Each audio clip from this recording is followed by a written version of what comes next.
The Senate will come to order. The chaplain, Dr. Black, will open the Senate with prayer.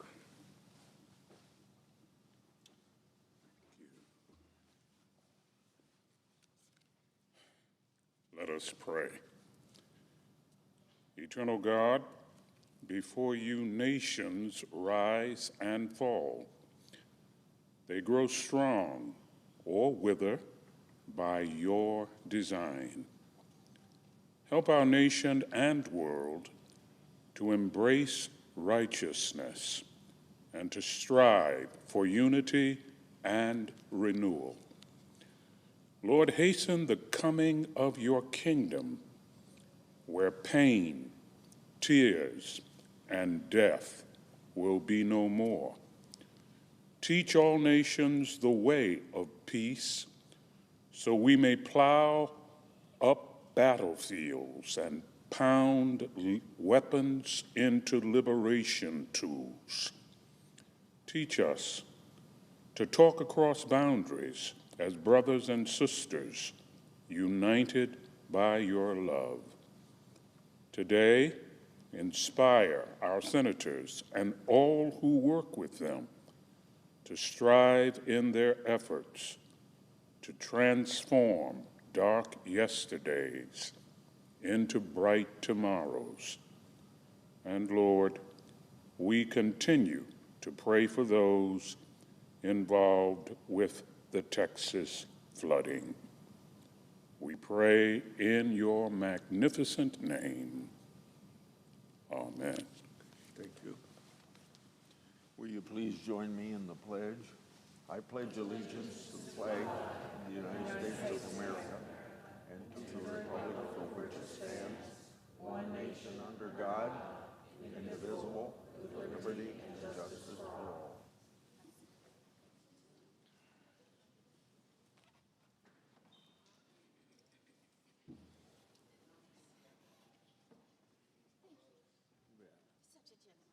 I'm glad to have you.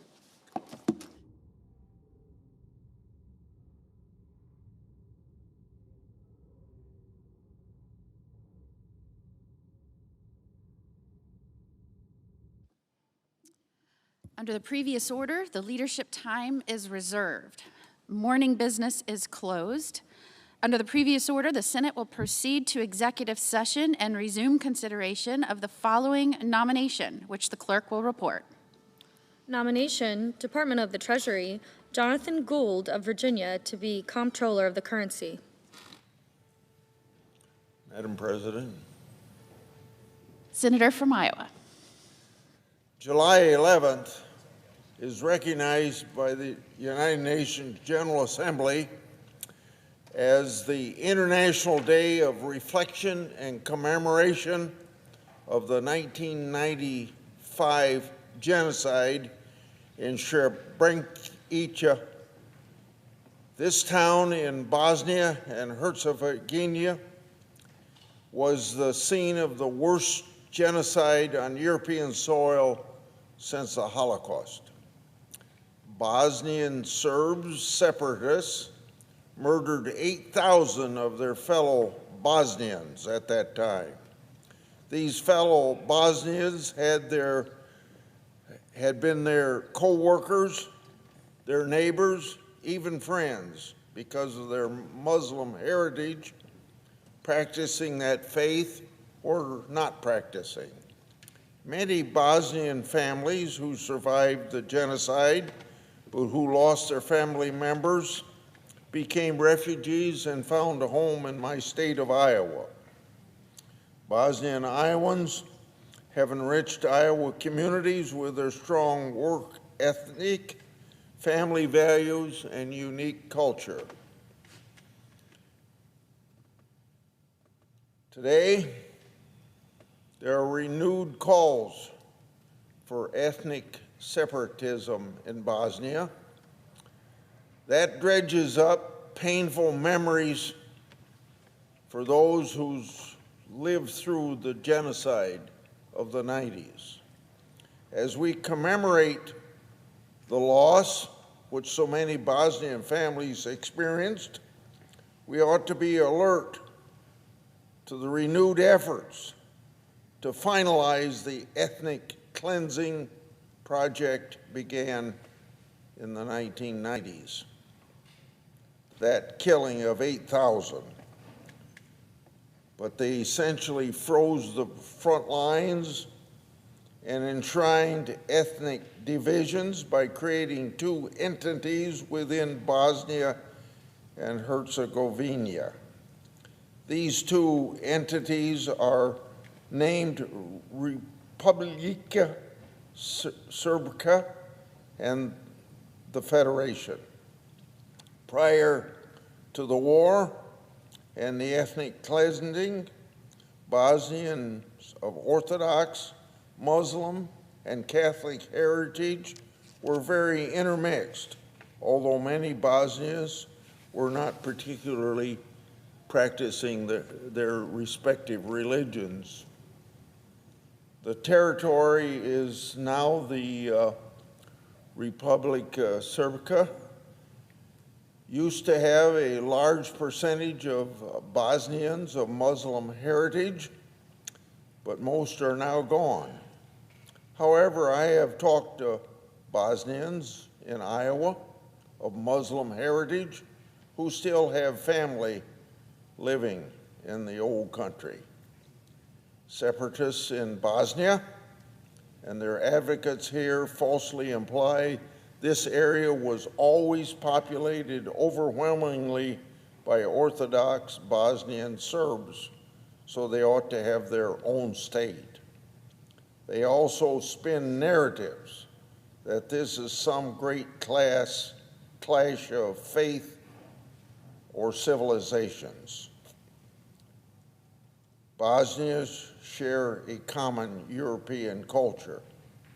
However, it seems like ethnic identity, not whether or how a Bosnian practiced a faith, has been the focus of conflict.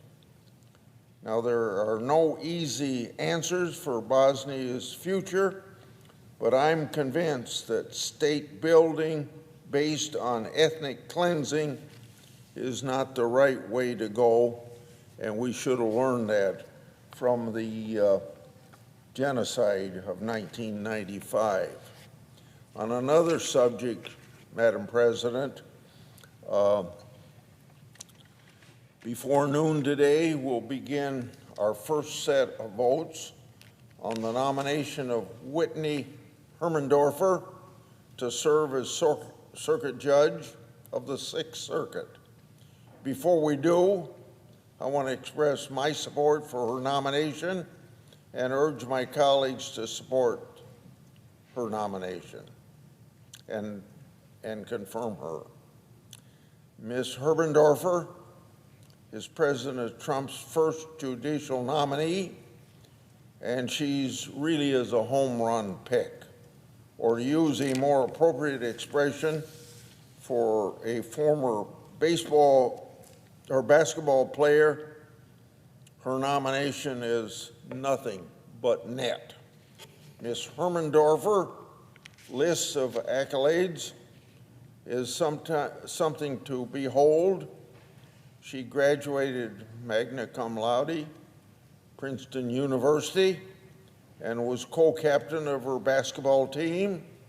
She was valedictorian at George Washington Law School and clerk for 3 of the current Supreme Court justices, as well as another federal judge. Currently, Ms. Hermendorfer is Director of Strategic Litigation Unit in the Tennessee Attorney General's Office and has led some of the most important litigation in our country, including a recent victory before the Supreme Court. At her hearing, we witnessed firsthand her impressive intellect, composure under pressure, professionalism, and collegial nature. Her performance at her hearing was no surprise to anyone who knows her. Her nominations had been praised by practitioners and academics from across the political spectrum. They understand that Ms. Hermendorfer is dedicated to following the rule of law, not to advancing her preferred policy outcomes. Too often, we've seen judges play policymaker instead of being just simply a jurist. Ms. Hermendorfer understands the powerful role that judges have in our system of government, but even more importantly, she respects the limitation of that power. During the Biden administration, a substantial majority of judicial nominees received bipartisan support.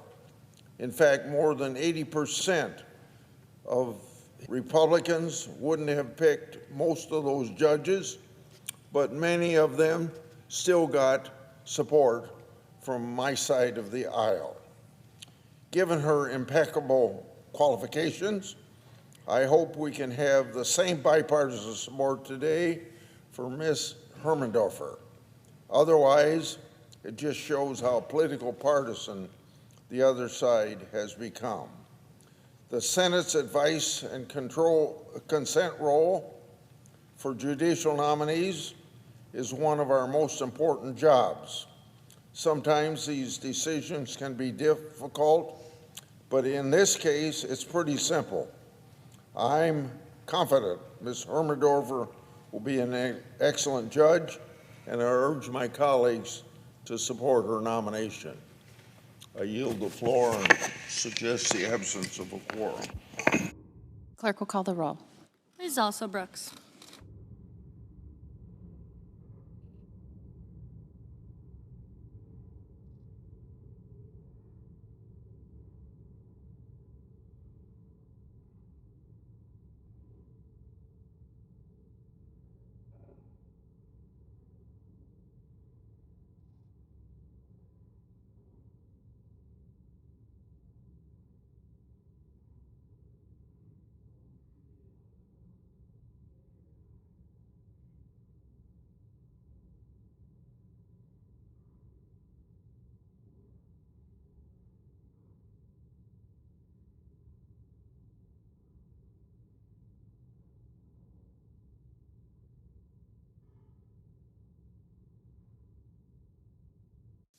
Madam President. Majority Leader, Thank you, Madam President. Madam President, I ask unanimous consent the quorum call be suspended. without objection. Madam President, on Tuesday evening, I filed cloture on the nomination of Whitney Hermendorfer of Tennessee to be United States Circuit Judge for the Sixth Circuit, the first of President Trump's judicial nominees that we'll consider this month. I'm excited that the White House has started sending over judicial nominations, eager to get to floor confirmation of Trump's nominees. Madam President, one of the great achievements of President Trump's first term was the confirmation of some 234 judges to the federal bench. At the start of the first Trump administration, the President and Congress were faced with well over 100 openings in the judiciary, a daunting number, but an incredible opportunity to shape the federal bench. The administration got right to work on identifying good judicial candidates, and Leader McConnell determined that we were going to fill those slots and others that would open up. And not just fill them, of course, Madam President. The President and Leader McConnell, and then Senate Judiciary Committee Chairman Chuck Grassley, were determined to fill them with the right kind of judges, judges who would faithfully interpret the law, not attempt to legislate from the bench. Our interest was in putting judges on the bench who would look at the law, the Constitution, and the facts of the case and rule based on those criteria and nothing else. That might seem like an obvious goal for judicial nominations, Madam President, but unfortunately that's not always the case. In fact, my colleagues on the other side of the aisle frequently seem to prefer another kind of judge, the kind of judge who will rule in line with Democrats' policy preferences, even when the law doesn't support them. You only have to look at Democrats' attempts to politicize and delegitimize the Supreme Court for daring to occasionally rule against Democrats' preferred outcomes to realize that Democrats aren't interested in judges who will rule according to the law. They're interested in judges who will rule according to the platform of the Democrat Party. And that is a very dangerous thing, Madam President. Our system is based on a belief in the rule of law. In the American system, the law is supposed to be final, the impartial arbiter.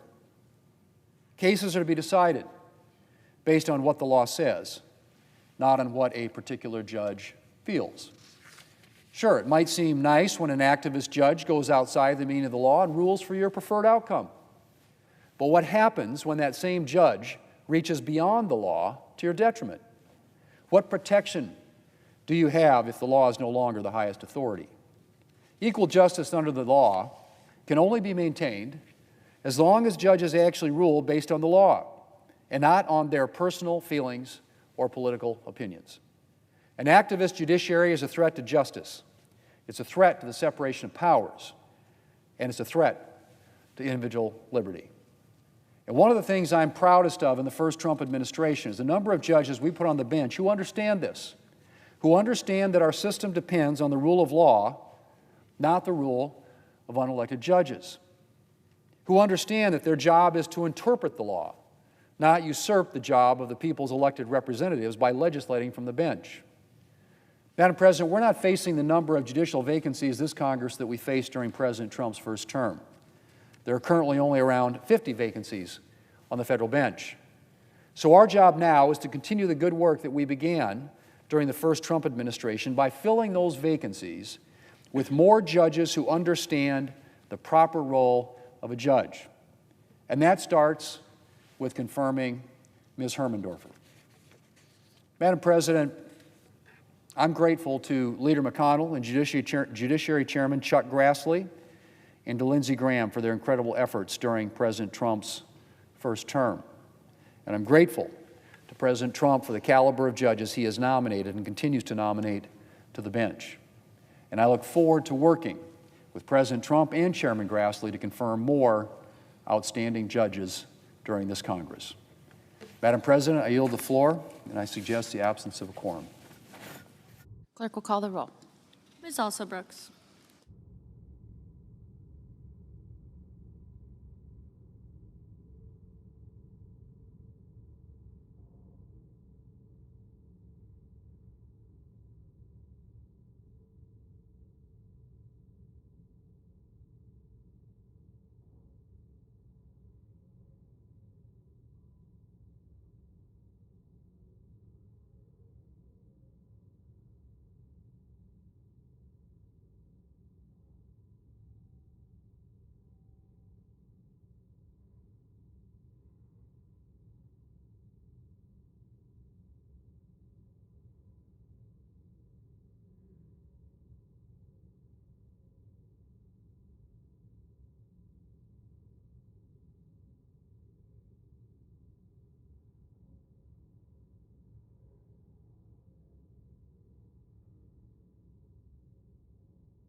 Democrat Leader.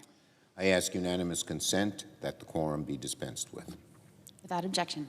Madam President, later today, Senate Republicans will hold the first procedural vote on a judicial nominee in Donald Trump's second term, Whitney Hermendorfer, to be a circuit judge on the Sixth Circuit. Everyone knows that for Donald Trump's judges, one thing has always mattered most: loyalty to him. Not experience, not independence, not knowledge of the law, not even following the rule of law. When it comes to judges, Donald Trump cares only about one thing: fealty. He doesn't care about the law, precedent, or even what the Constitution says. He only wants them to do whatever he wants, no matter how baseless or irrational it is. A quick glance at Ms. Hermendorfer's background shows she is unqualified to serve on the bench. She has less than 10 years of legal experience. She has never served as the sole or chief counsel on a single case that was tried to verdict. Indeed, she has made a career out of going after people's reproductive rights, their transgender rights, and anti-discrimination policies. At the Tennessee Attorney General's office, she has tried to strike down protections for employees who need reproductive care. She supported Donald Trump's firing of more than a dozen inspector generals, even filing an amicus brief on behalf of Tennessee. The list of reasons why Ms. Hermendorfer would make a terrible judge goes on and on and on. If Ms. Hermendorfer is the standard for Donald Trump's judges in his second term, then it's clear Republicans learned nothing from the first time around. The American people don't want Donald Trump's foot soldiers wearing black robes. They want experienced, fair, and independent jurists committed to upholding the law. Ms. Hermendorfer falls way short of the mark, and I oppose her nomination. Again, when the only criteria for choosing a judge is fealty to Donald Trump, the judiciary runs amok, the judiciary is weakened, and the executive, as they are trying to take away power from the first branch of government, the Congress is also trying to take away power from the third branch of government, the judiciary, in an effort to make Donald Trump a virtual king. That's what he wants. That's terrible for America, terrible for what this country has always stood for. On Hegseth, Secretary Hegseth continues to be an embarrassment and a liability, and Donald Trump should never have chosen him to lead the Pentagon. For the second time this year, Secretary Hegseth haphazardly canceled the shipment of vital weapons that Ukraine needs in its war for survival against Vladimir Putin. And for the second time this year, his decision was eventually walked back by the president. The White House is apparently claiming that Secretary Hegseth acted without alerting a soul outside the Pentagon. Not the U.S. Special Envoy to Ukraine, not the Secretary of State, not even the President of the United States. It is good the President now says he'll reinstate the shipment of weapons to Ukraine, but the administration's handling of this situation has been unacceptable. When asked by reporters who ordered the pause, the President said, "I don't know, why don't you tell me?" This is amateur hour, amateur hour. What the heck is going on at the Pentagon? When Hegseth was up for the nomination, we all talked about, on our side of the aisle, Democrats talked about how bad he would be, how unqualified he is, and this is just another example. Being a host of a talk radio show does not qualify you to be Secretary of State, as Secretary of Defense, as this incident shows. The pause of weapons to Ukraine is at best a dangerous breakdown in communications, and at worst a sign that Secretary Hegseth is more interested in helping Putin than helping Ukraine. And what are U.S. allies supposed to make of this weapons pause? Sure, it is good that Donald Trump reversed himself, but our allies will wonder, will this happen again? You know who benefits most from Secretary Hegseth and Donald Trump's incompetence? Vladimir Putin. When Putin sees the disorganization and lack of strategy, he has no incentive to negotiate. So Donald Trump is actually undercutting himself, and Hegseth is undercutting Trump in a desire to come to an agreement, a fair agreement for Ukraine. When Putin sees America pause vital weapon shipments to Ukraine, even for a moment, it emboldens him. Instead of saying, "I don't know, you tell me," here is what Donald Trump should do. He should unequivocally state the United States stands with Ukraine and against Putin. He should state that he fully supports additional air defense for Ukraine and a strong bipartisan sanctions package moving through the Senate, one that will give more leverage against Putin.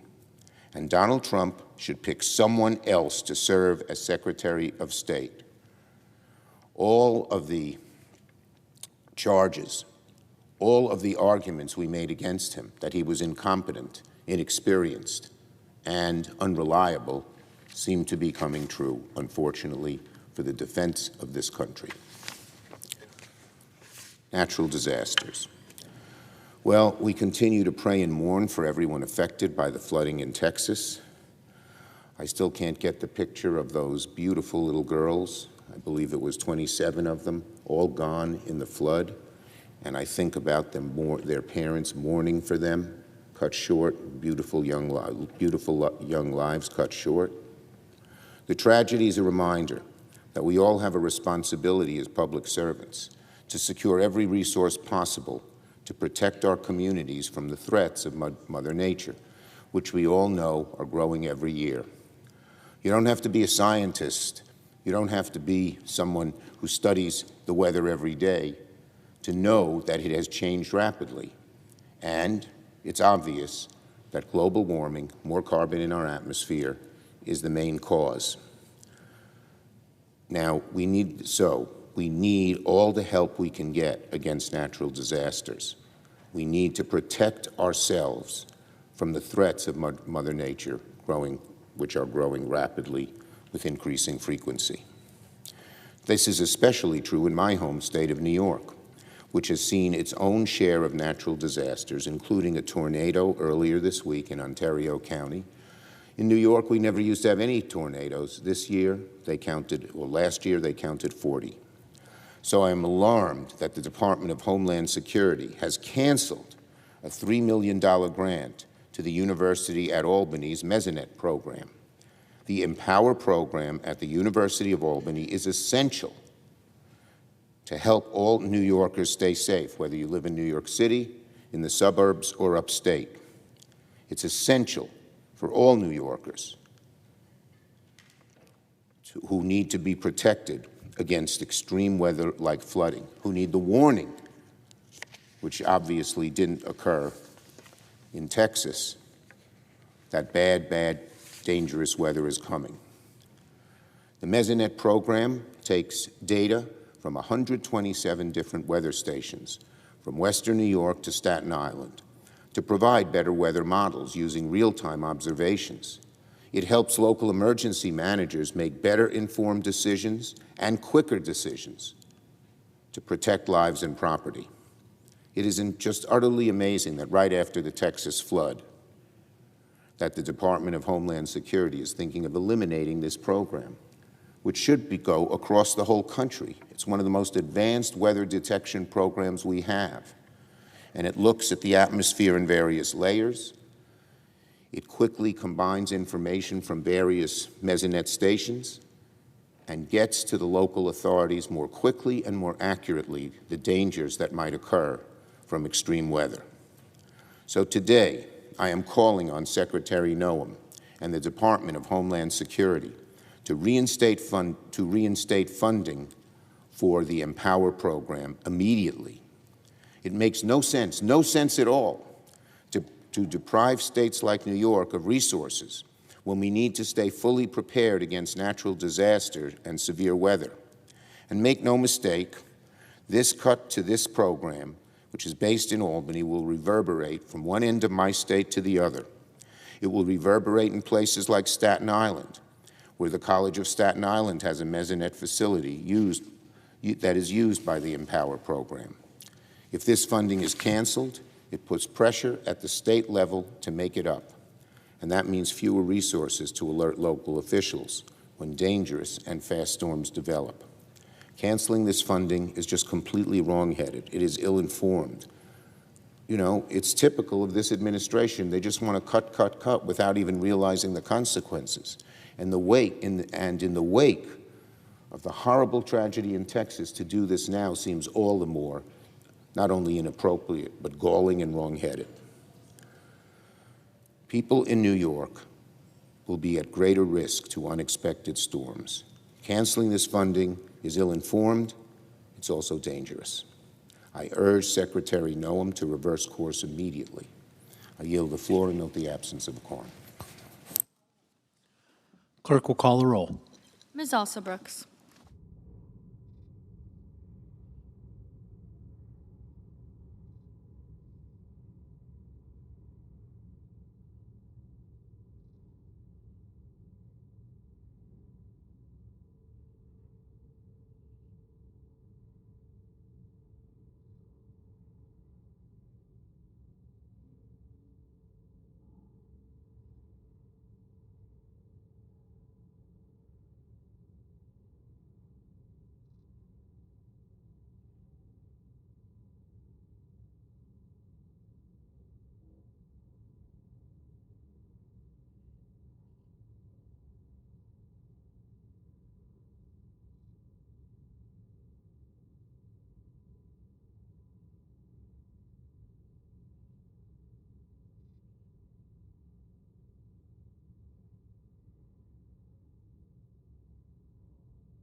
Hey, Lee, are we in a quorum?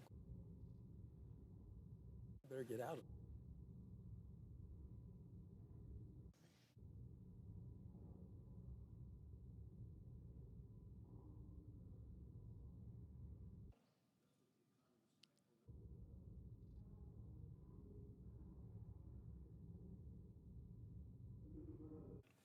Chair recognizes the Majority Whip, Senator from Wyoming. Thank you, Mr. President. I ask unanimous consent that the quorum call be vitiated.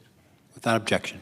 Mr. President, last Friday, President Trump signed into law our historic legislation to deliver safety and prosperity for the American people. Every Democrat in this chamber voted against it. So once again, Democrats do what they do. They turn to the courts to try to undo what Congress has done. This time, it's about the government funding of Planned Parenthood. Now, we just heard the minority leader come to the floor and say, quote, "People want fair judges who will uphold the law." By Monday afternoon, Democrats have filed a lawsuit in Boston, Massachusetts, challenging the very law that was just signed on the 4th of July.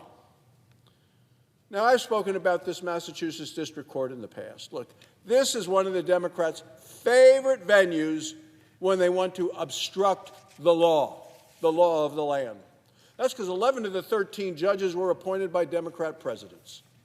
Well, by Monday evening, an unelected district court judge appointed by President Obama granted a temporary injunction. There they go again, another temporary injunction blocking the law of the land. The judge did not issue a legal opinion or explain her decision. Instead, this one lone judge, who has a history of radical rulings and partisan activism from the bench, halted the duly enacted law. As a result, millions of taxpayer dollars could be forced to be spent. This is money that taxpayers will never be able to recover. One judge, one district, trying to dictate and derail national policy and a national law. This is another example of radicals in robes undermining the elected branches of our government.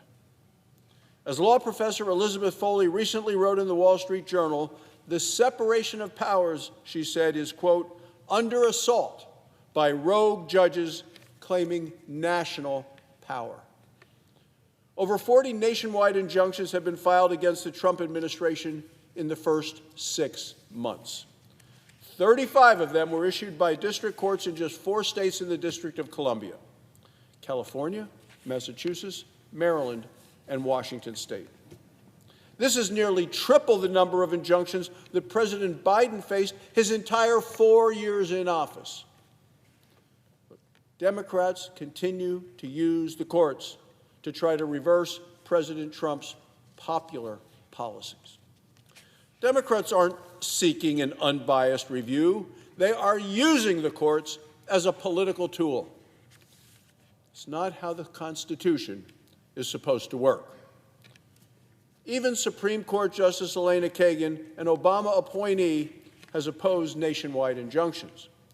In 2022, Justice Kagan said, quote, "It just can't be right that one district judge can stop a nationwide policy in its tracks and leave it stopped for the years it takes to go through the normal process." I agree with Justice Kagan. The Supreme Court has recently and repeatedly taken steps to rein in these radical judges.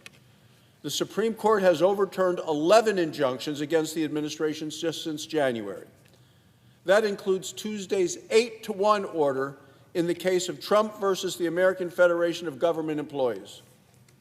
This abuse of the courts needs to end. That's why I support the Judicial Relief Clarification Act. This legislation was written by Chairman of the Judiciary Committee, Chuck Grassley of Iowa. His legislation would limit lower courts from using sweeping injunctions to block national policies. Additionally, the Senate must move quickly to confirm judges who apply the laws as written, not judges who try to legislate from the bench. Later today, we're going to begin the process of confirming President Trump's first judicial nominee this term. It is for President Trump's nominee to serve on the Sixth Circuit Court of Appeals. Her name is Ms. Whitney Hermendorfer. She is smart, she's tough, she's ready to serve. She has the full backing of her home state senators, Senator Blackburn and Senator Hagerty of Tennessee. She also has the support of the chairman of the Judiciary Committee, Senator Grassley. Mr. President, the Constitution is clear. Congress controls federal spending. The power of purse belongs to Congress, doesn't belong to unelected district court judges with a gavel and a grudge. The American people deserve better. Enough is enough. It's time to restore constitutional order. It's time to rein in rogue judges. It's time to confirm judges who respect the rule of law. Thank you, Mr. President. I yield the floor. Suggest the absence.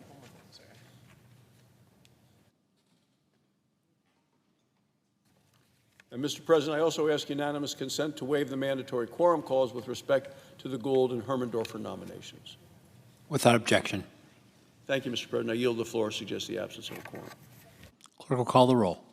Ms. Alsterbrooks.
Mr. President, Chair recognizes the senator from Tennessee. I ask unanimous consent to take us out of quorum call.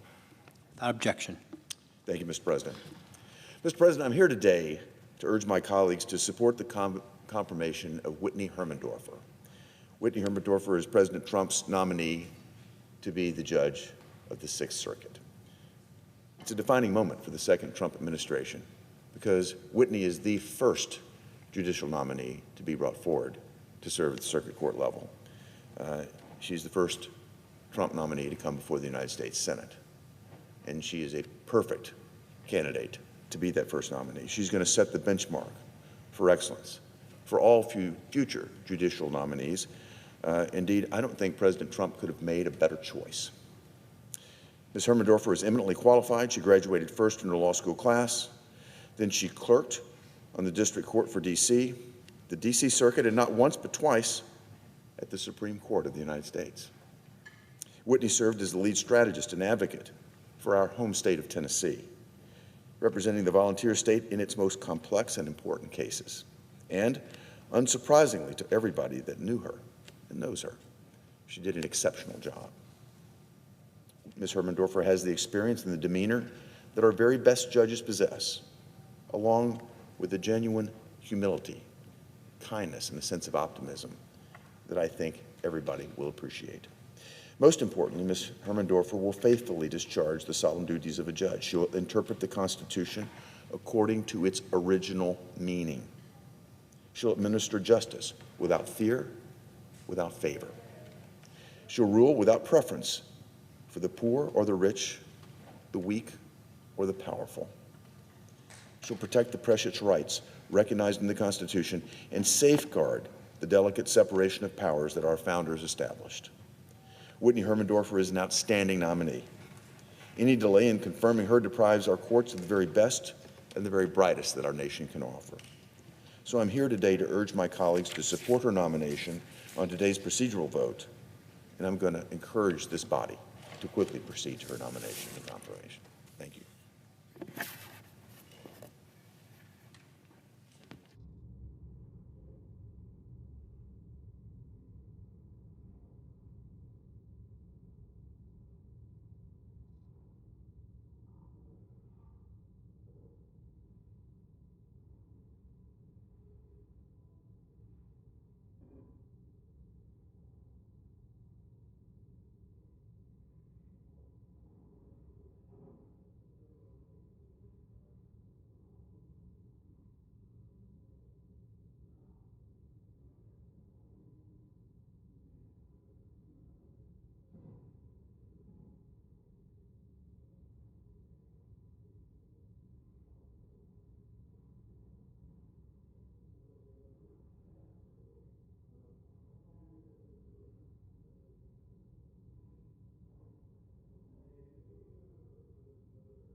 The clerk will report the motion to invoke cloture. Cloture motion. We, the undersigned senators, in accordance with the provisions of Rule 22 of the Standing Rules of the Senate, do hereby move to bring to a close debate on the nomination of Jonathan Gould of Virginia to be Comptroller of the Currency, signed by 17 senators. Under the previous order, the mandatory quorum call under Rule 22 has been waived. The question is, at the sense of the Senate, that debate on the nomination of Jonathan Gould of Virginia to be Comptroller of the Currency for a term of 5 years shall be brought to a close. The yeas and nays are mandatory under the rule. The clerk will call the roll.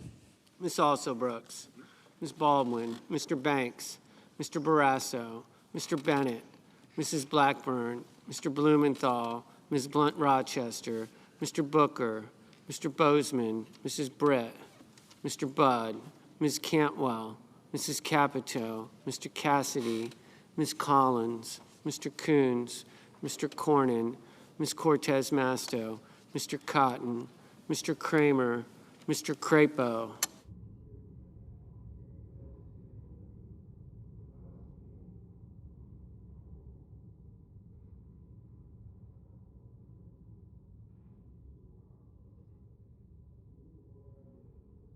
Mr. Cruz.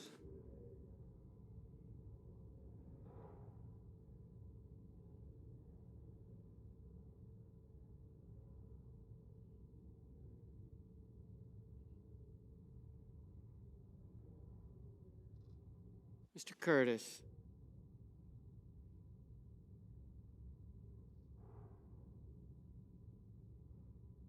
Mr. Daines.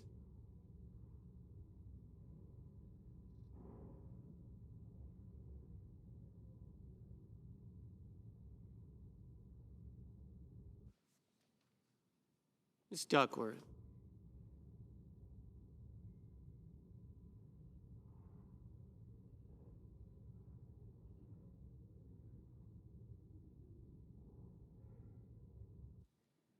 Mr. Durbin.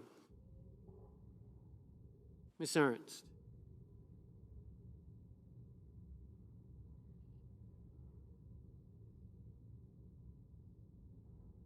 Mr. Fetterman.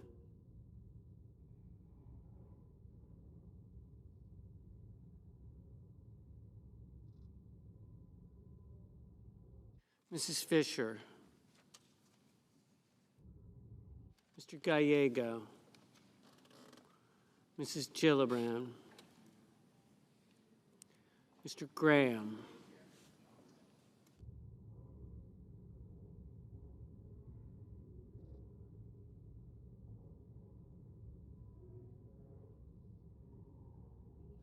Mr. Grassley.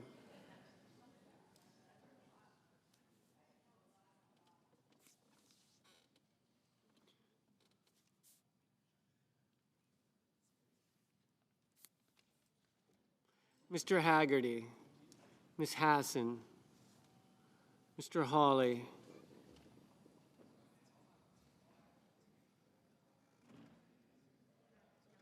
Mr. Heinrich,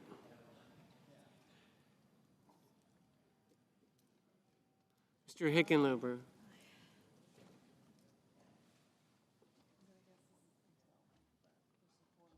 Ms. Hirono,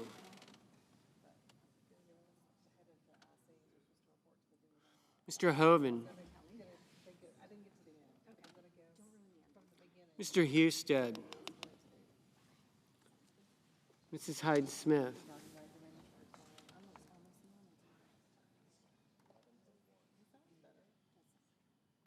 Mr. Johnson, Mr. Justice, Mr. Kane, Mr. Kelly,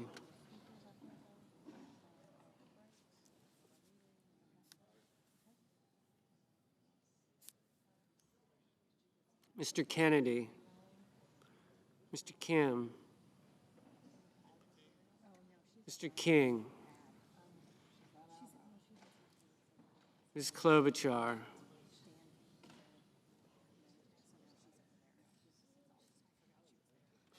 Mr. Langford,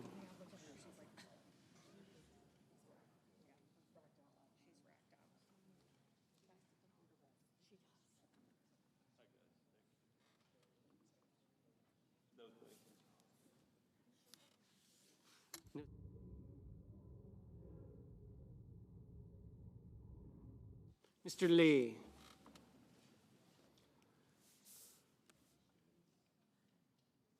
Mr. Lujan.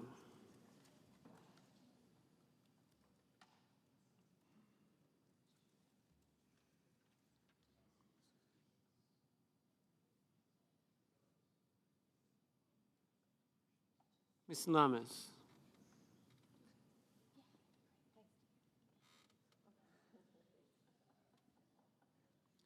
Mr. Markey.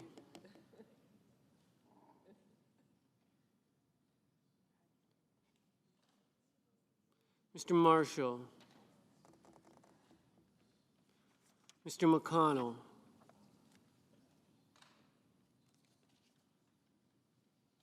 Mr. McCormick.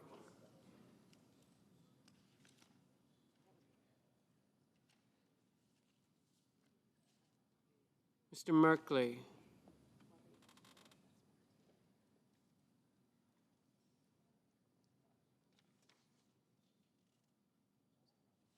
Mrs. Moody.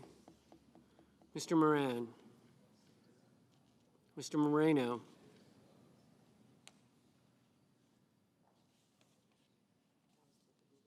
Mr. Mullen.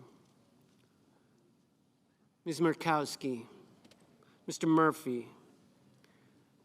Mrs. Murray.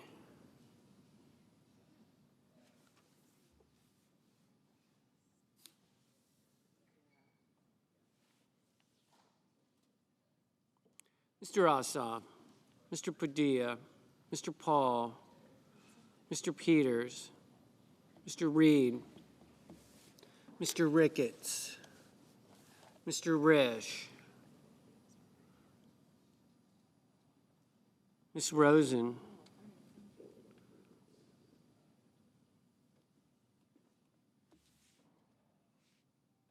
Mr. Rounds, Mr. Sanders, Mr. Schatz, Mr. Schiff,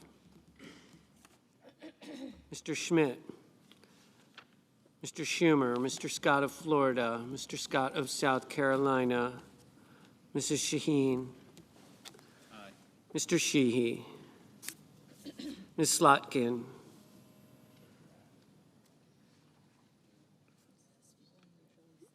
Ms. Smith.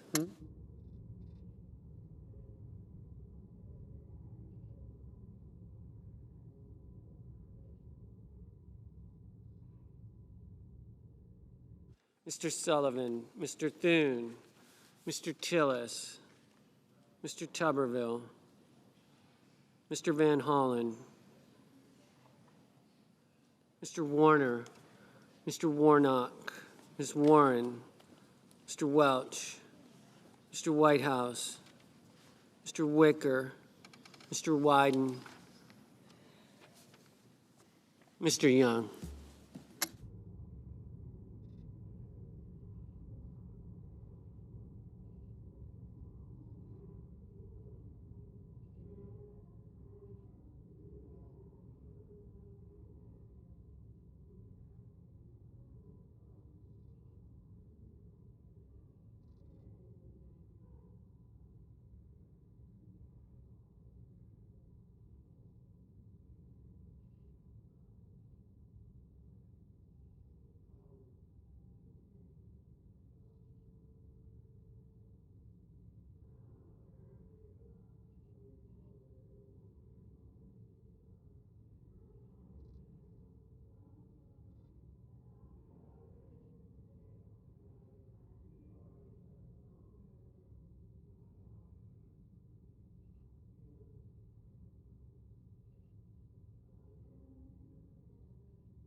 Senators voting in the affirmative: Blackburn, Cornyn, Crapo, Grassley, Haggerty, Husted, Hyde-Smith, Johnson, Scott of Florida, Scott of South Carolina, Sheehy.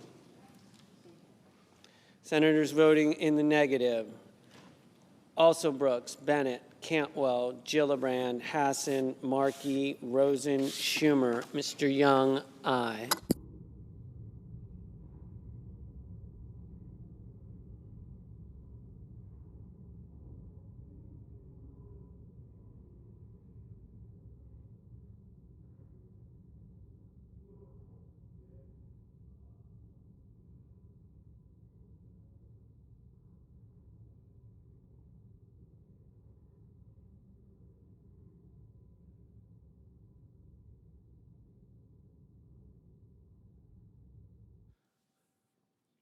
Mr. Budd, aye.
Ms. Warren, no. Mr. Warnock, no.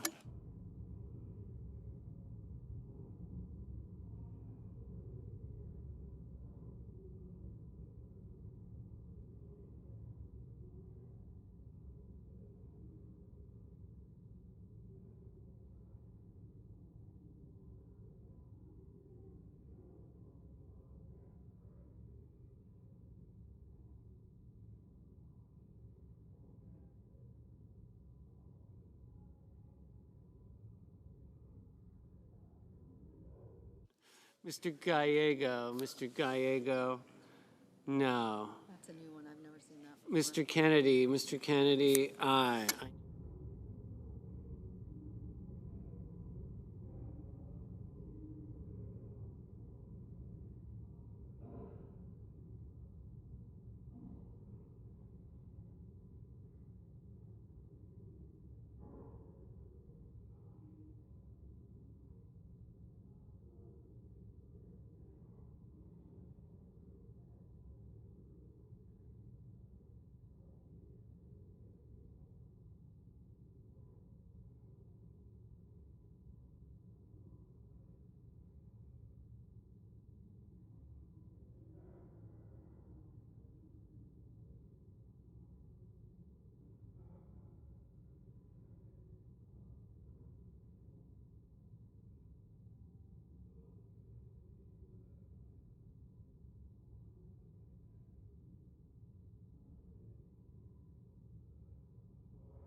Mr.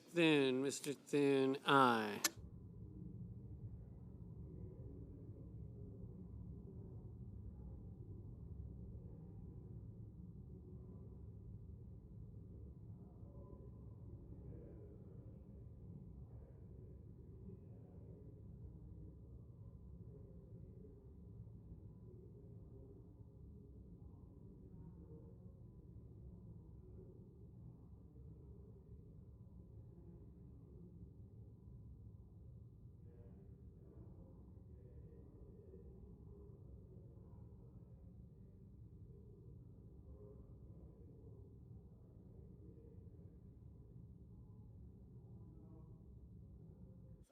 Mr. Wyden, no.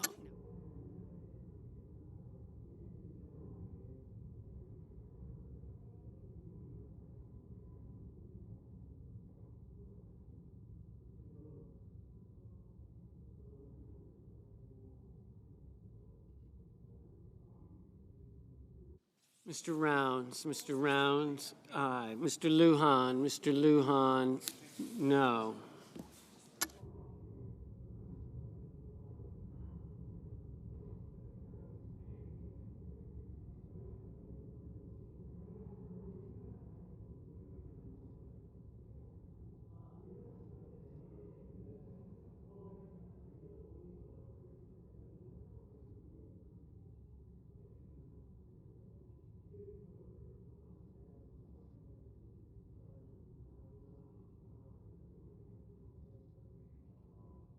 Mrs. Capito, aye. Mr. Warner, no. Mr. Langford, aye. Mr. Hawley, aye.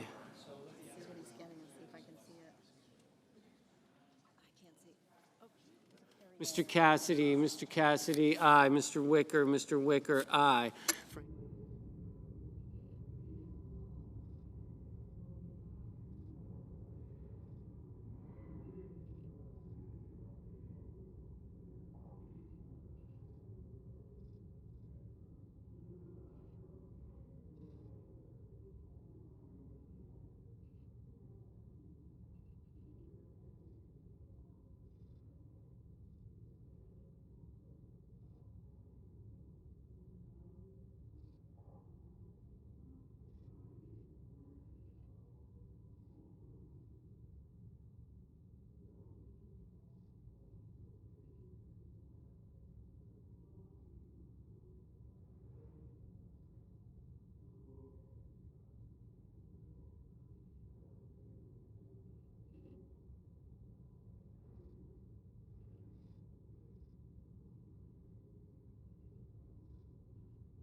Mr. Welch, no.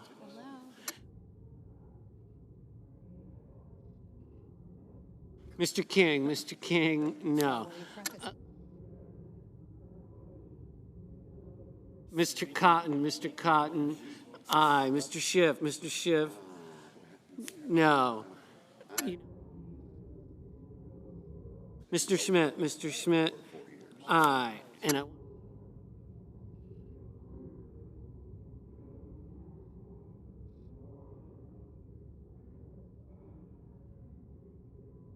Mr. Justice, aye.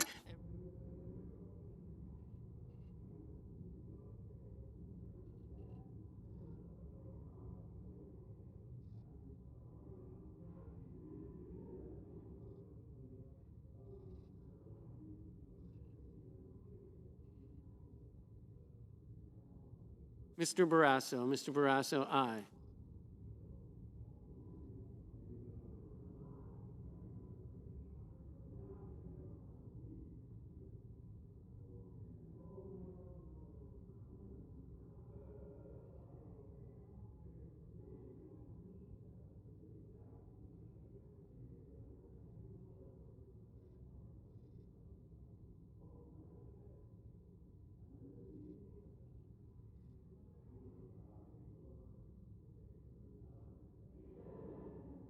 Mr.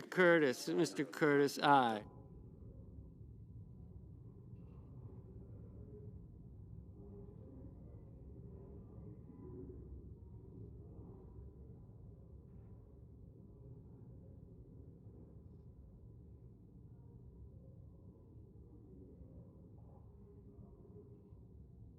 Mr. Banks, aye. Mr. Marshall, aye.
Mr. Risch, aye.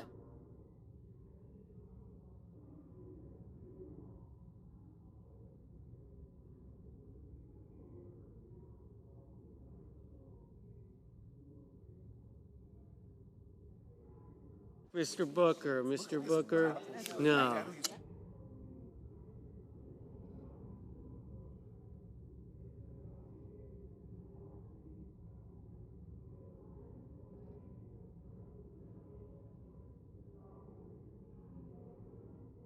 Mr. Hoven, aye. Mr. Padilla, no.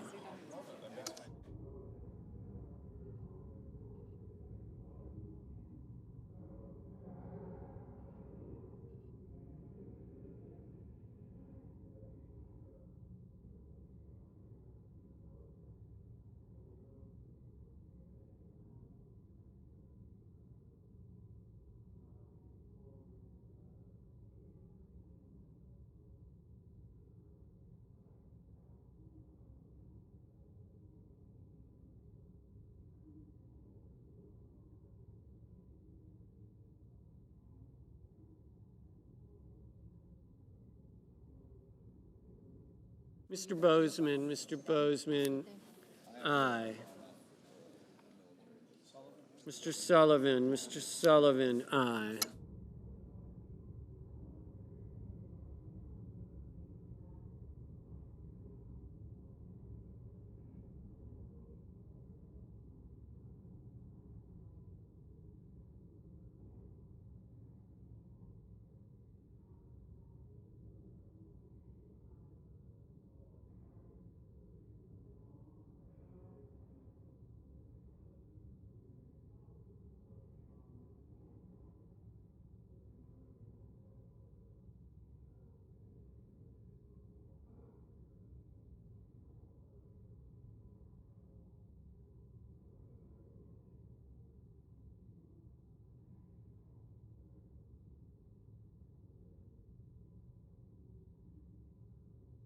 Mr. Kane, no.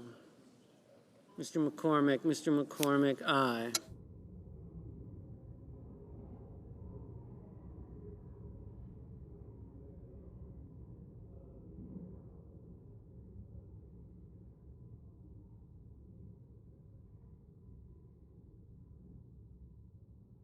Mr.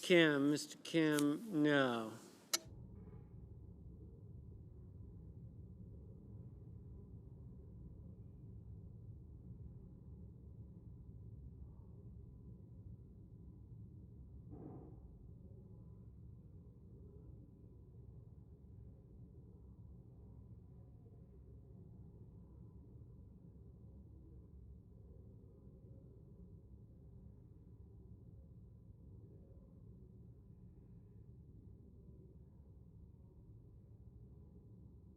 Mrs. Fisher, aye. Mrs. Moody, aye.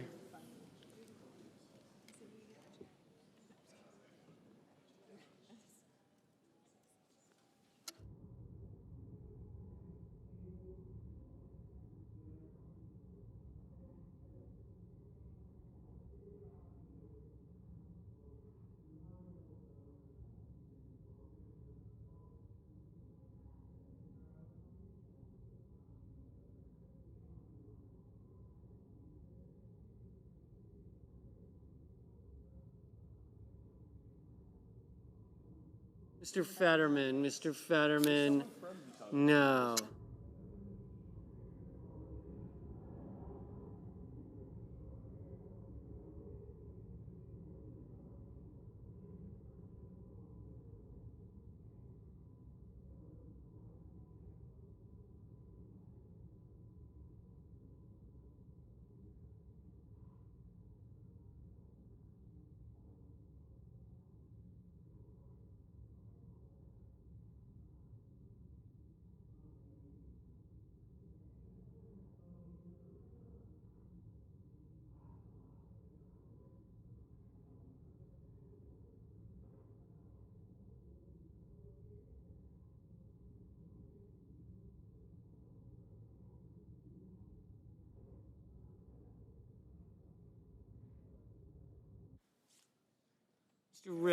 Mr. Ricketts, aye.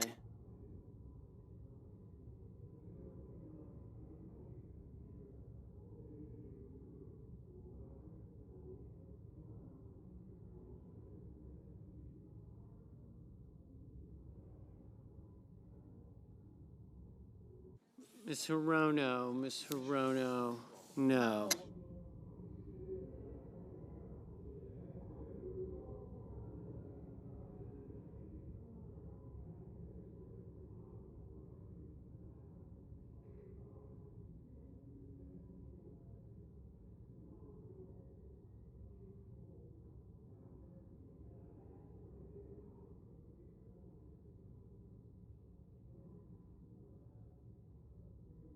Mr. Kramer, aye. Mr. Daines, aye. Mr.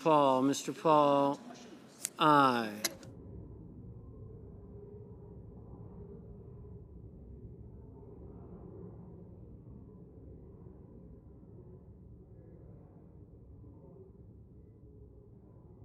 Ms. Smith, no.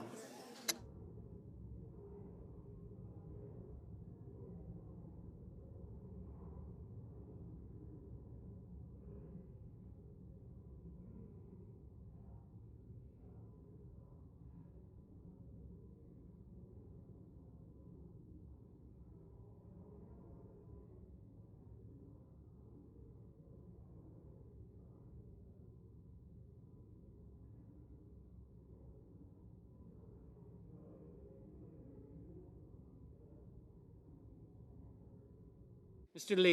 Lee, aye.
Mr. Peters, Mr. Peters.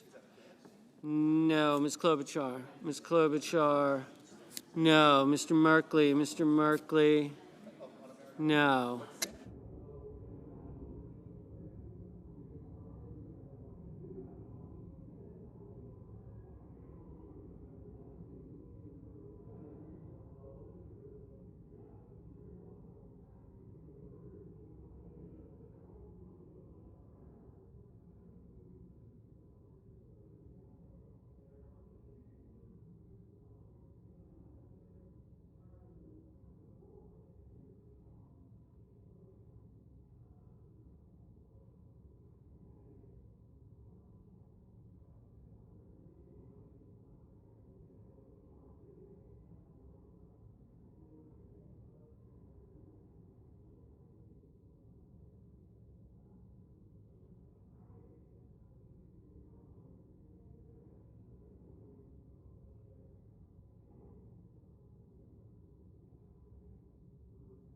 Mr. Ossoff, Mr. Ossoff.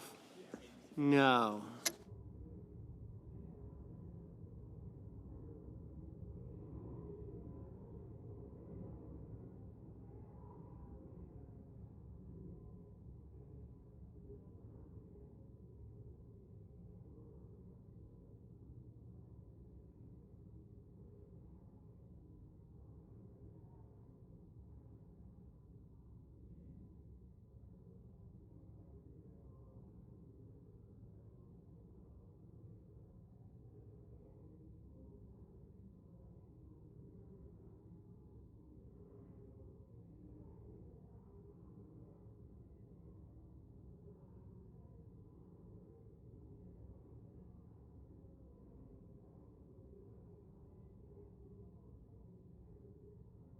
Ms. Ernst, Ms. Ernst. Then I don't need a file because we Aye. can use the ledge console file. Yeah. Ms. Slotkin, Ms. Slotkin. No.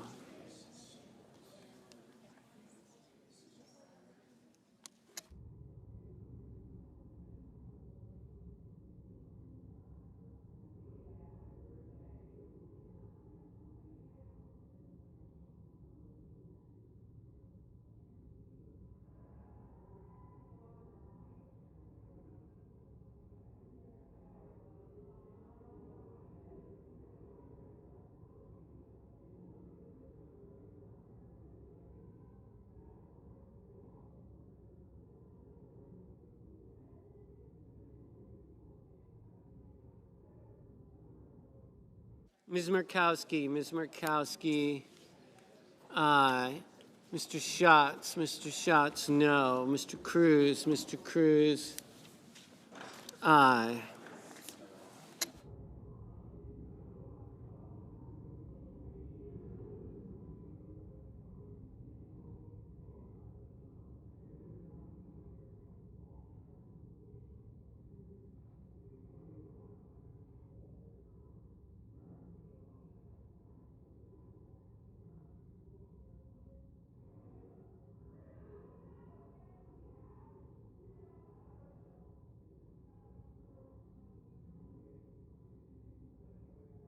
Mrs. Murray.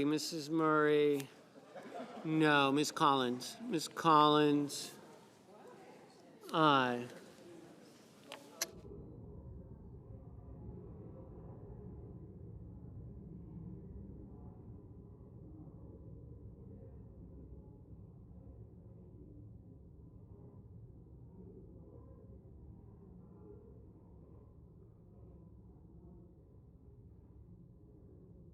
Ms.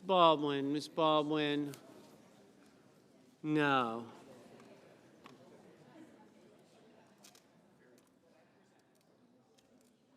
Mr. Mullen. Aye. Mr. McConnell. Aye. Mr. Moran. Aye. Mr. Van Hollen. No. Hey, guys.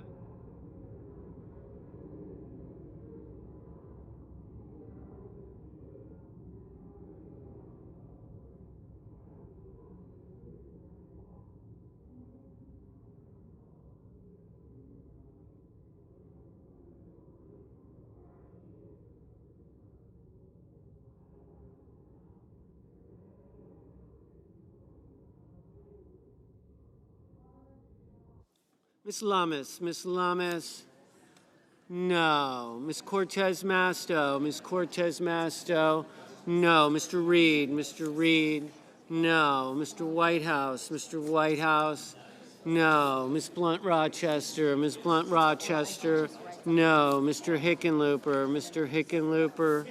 No. Mr. Sanders, Mr. Sanders.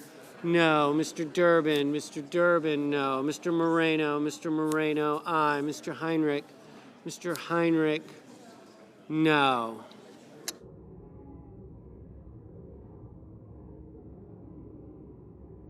Mrs. Shaheen, Mrs. Shaheen. No.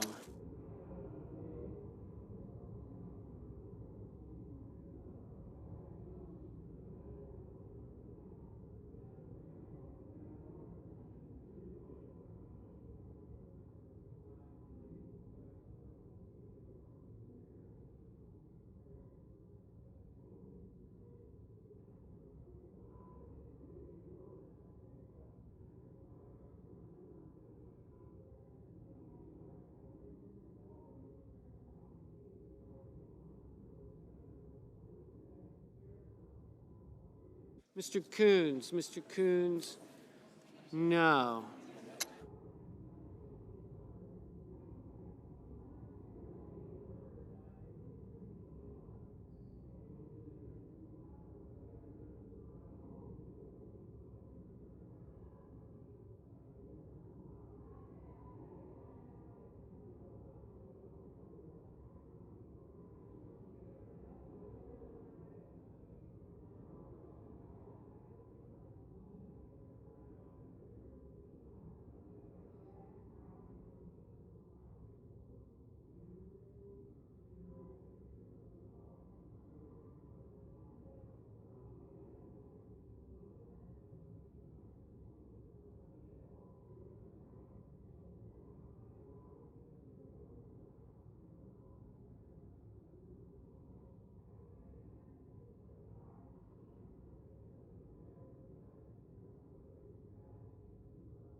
Mr. Kelly, Mr. Kelly.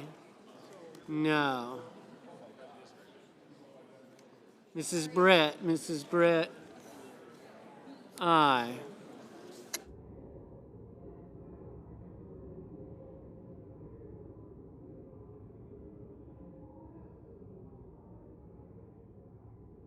Mr. Tuberville, Mr. Tuberville. Aye. What is the tally? 50-40?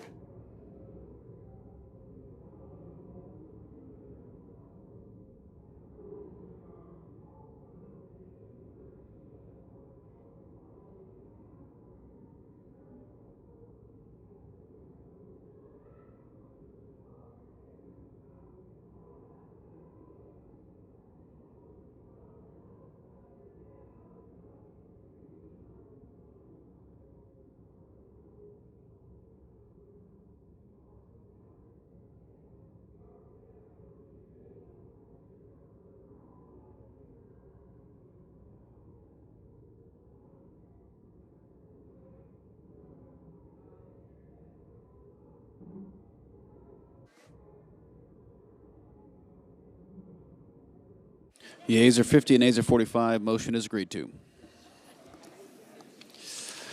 The clerk will report the motion to invoke cloture. By unanimous consent, Cloture motion, we, the undersigned senators, in accordance with the provisions of Rule 22 of the Standing Rules of the Senate, do hereby move to bring to a close debate on the nomination of Whitney D. Hermendorfer of Tennessee to be United States Circuit Judge for the Sixth Circuit, signed by 17 senators.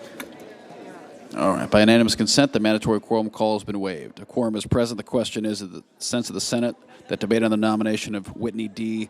Hermendorfer of Tennessee to be United States Circuit Judge for the Sixth Circuit shall be brought to a close. The yeas and nays are mandatory under the rule. The clerk will call the roll. Ms. Also Brooks. Yep. Ms. Baldwin.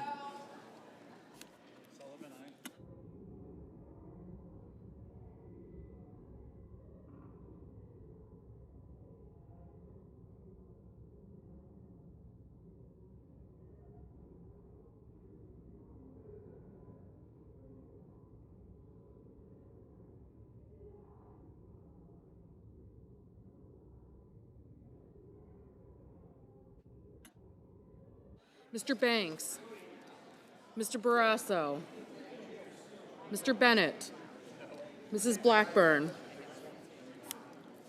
Mr. Blumenthal, Ms. Blunt Rochester, Mr. Booker, Mr. Bozeman, Murray.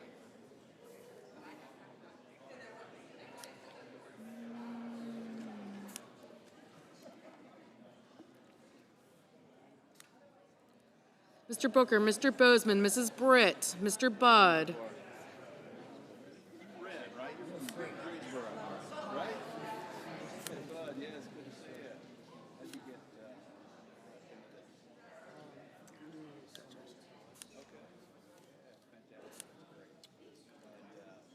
Ms. Cantwell, Mrs. Capito, Mr. Cassidy, Ms. Collins, Mr. Coons, Mr. Cornyn, Ms. Cortez Masto, Mr. Cotton, Mr. Kramer, Mr. Crapo, Mr. Cruz, Mr. Curtis.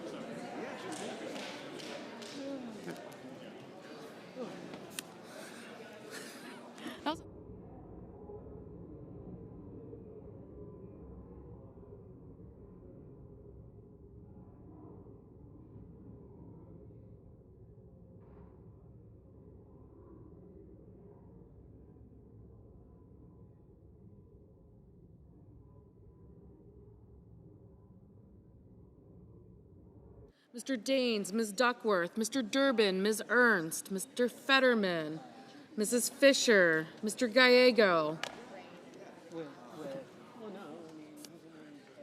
Mr. Graham, Mr. Grassley, Mr. Haggerty, Ms. Hassan, Mr. Hawley, Mr. Heinrich, Mr. Hickenlooper, Ms. Hirono,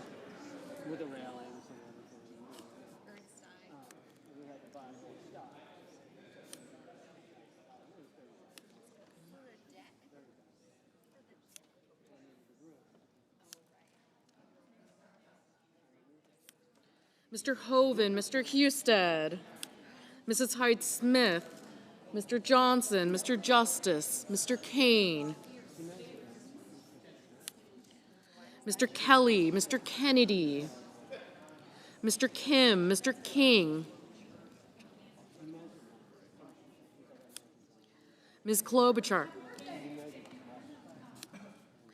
Ms. Klobuchar, Mr. Langford, Mr. Lee, Mr. Lujan, Ms. Lummis, Mr. Markey, Mr. Marshall, Mr. McConnell,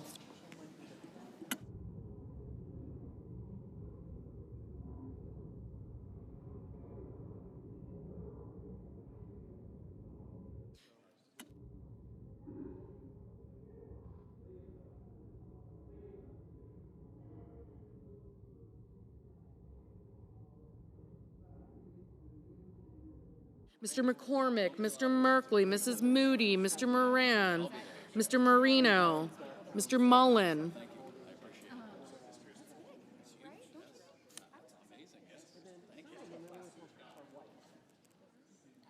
Ms. Murkowski, Mr. Murphy, Mrs. Murray,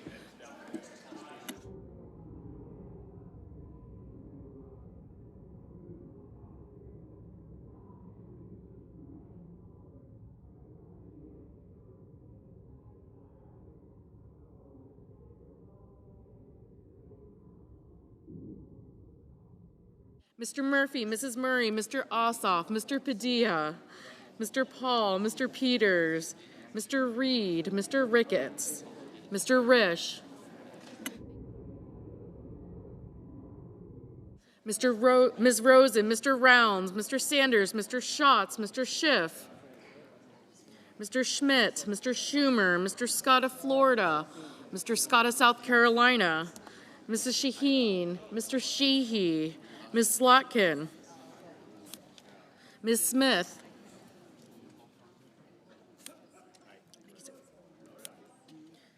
Mr. Sullivan, Mr. Thune, Mr. Tillis, Mr. Tuberville, Mr. Van Hollen, Mr. Warner, Mr. Warnock, Ms. Warren, Mr. Welch, Mr. Whitehouse, Mr. Wicker, Mr. Wyden, Mr. Young.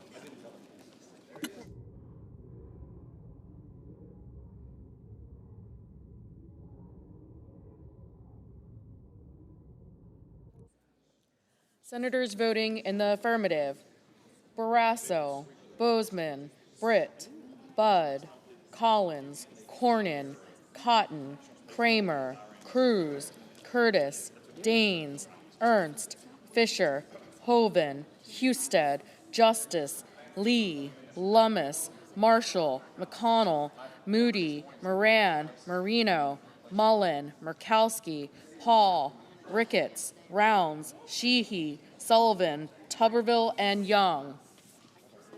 Mrs. Blackburn, aye. Senators voting in the negative: Baldwin, Blunt Rochester, Booker, Coons, Cortez Masto, Fetterman, Heinrich, Hirono, Kelly, King, Klobuchar, Merkley, Murray, Ossoff, Padilla, Peters, Reed, Rosen, Sanders, Schatz, Schiff, Shaheen, Slotkin, Smith, Van Hollen, Whitehouse, and Wyden.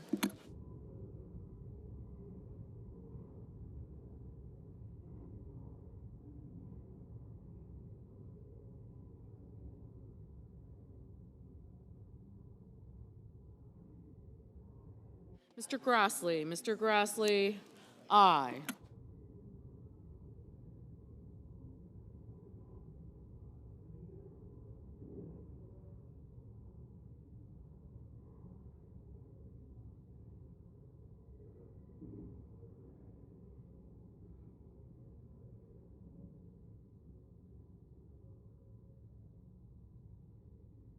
Mr. Schmidt, aye.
Mr. Bennett. Mr. Bennett.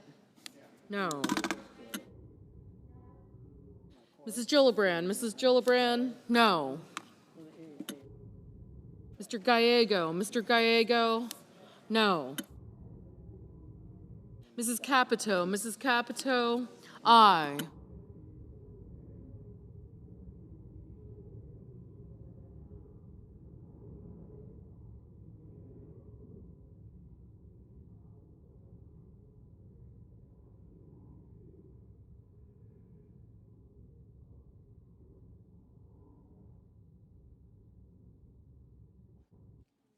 Mr. Kane. Mr. Kane. No. Mr. Durbin. Mr. Durbin. No.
Mr. Banks. Mr. Banks. Aye.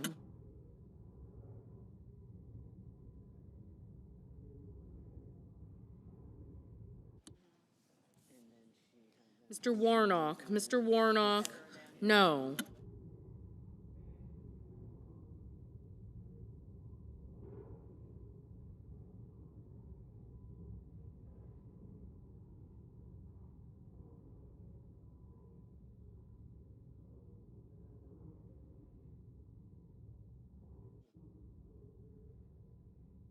Mr. Kennedy. Mr. Kennedy. Aye.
Mr. Schumer. Mr. Schumer.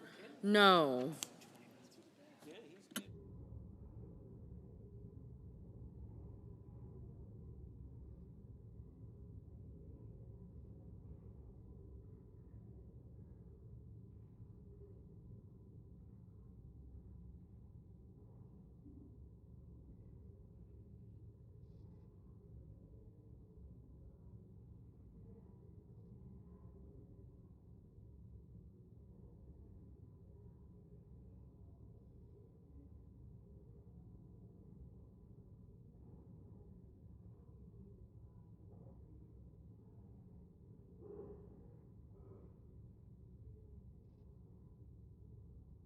Mr. Scott. Mr. Scott of Florida, aye.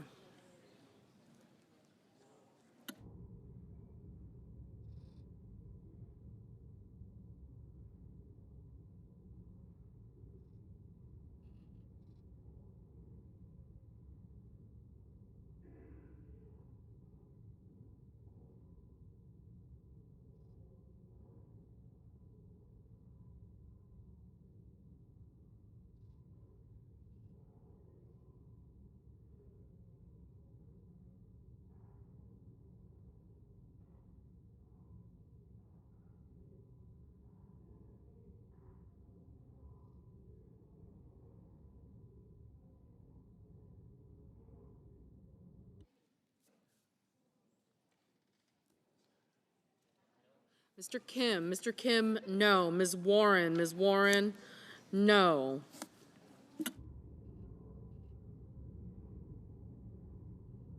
Mr. Langford, aye. Ms. Hassan, no.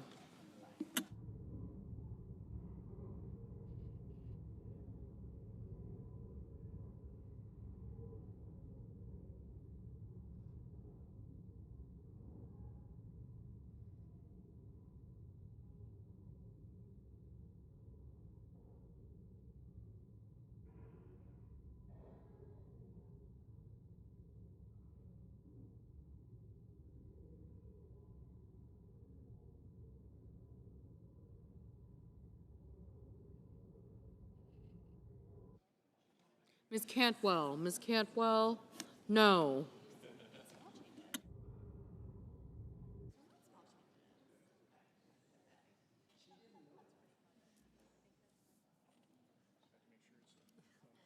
Mr. Johnson, aye. Mr. Risch, aye. Ms. Alsobrooks, no.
Mr.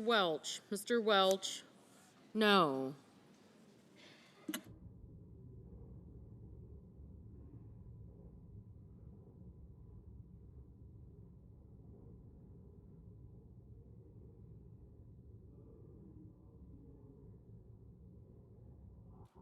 Mr. Wicker,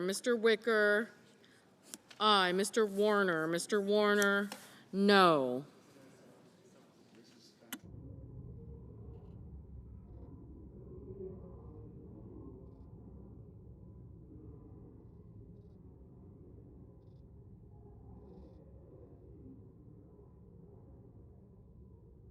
Mrs. Hyde Smith, aye.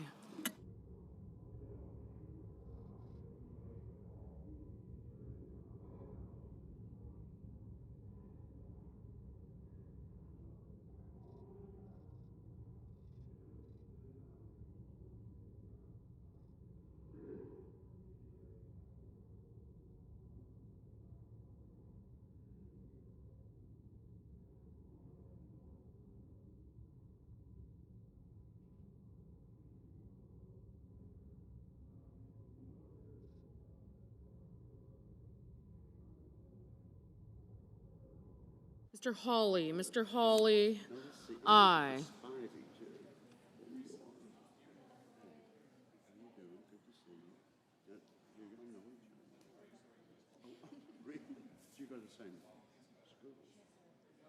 Mr. Thune. Mr. Thune, aye.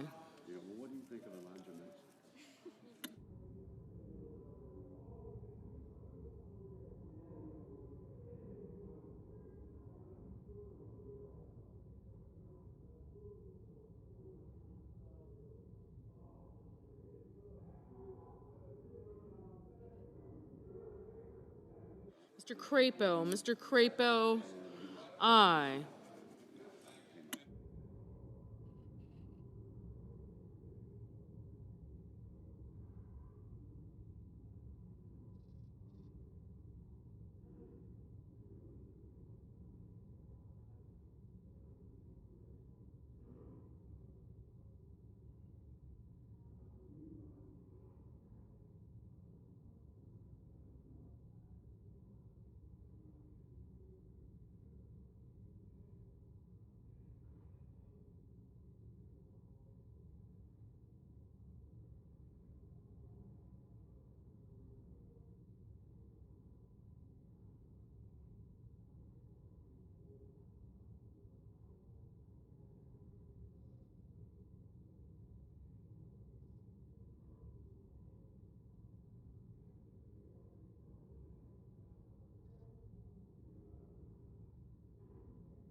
Mr. Lujan. Mr. Lujan, no.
Mr. McCormick. Mr. McCormick, aye.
Mr. Haggerty. Mr. Haggerty, aye.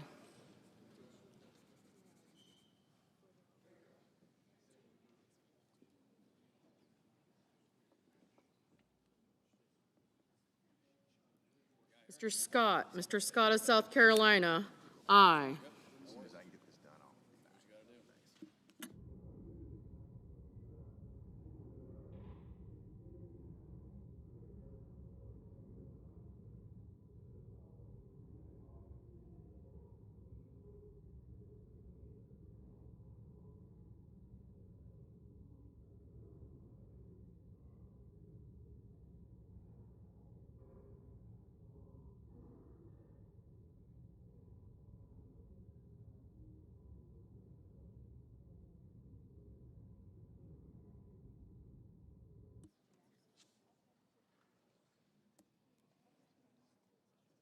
Mr. Markey. Mr. Markey, no.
Mr.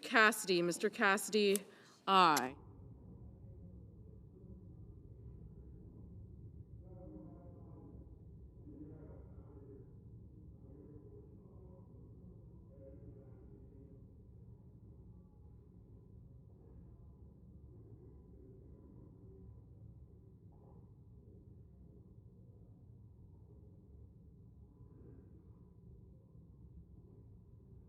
Okay, the yeas are 51, the nays 43. The motion's agreed to. The clerk will report the nomination. The judiciary, Whitney D. Hermendorfer of Tennessee to be United States Circuit Judge for the 6th Circuit. Okay, good enough.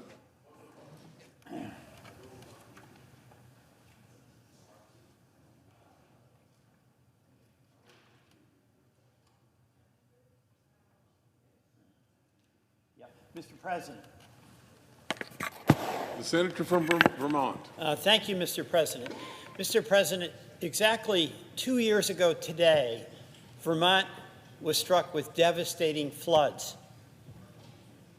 Those floods occurred not only a year ago today, but 2 years ago today. We had back-to-back floods in 2023 and 2024, doing about $1 billion worth of damage.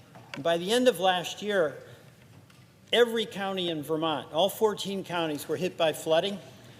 That $1 billion in damages affected homes, it affected businesses, it affected farms.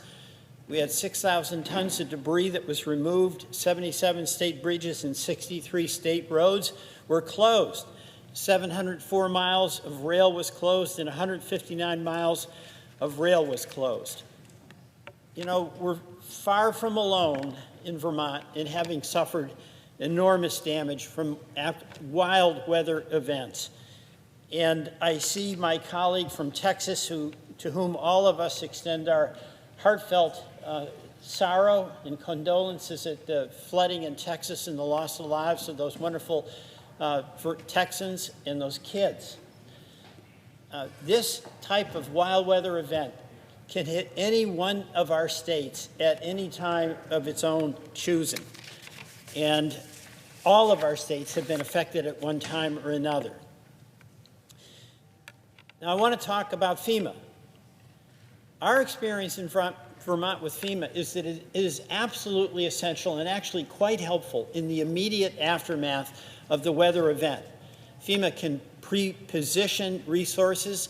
It has the capacity to surge resources and personnel, including people with real experience, and can coordinate with the local response, which is always very intense, from state resources and also from incredible outpouring of help from volunteers.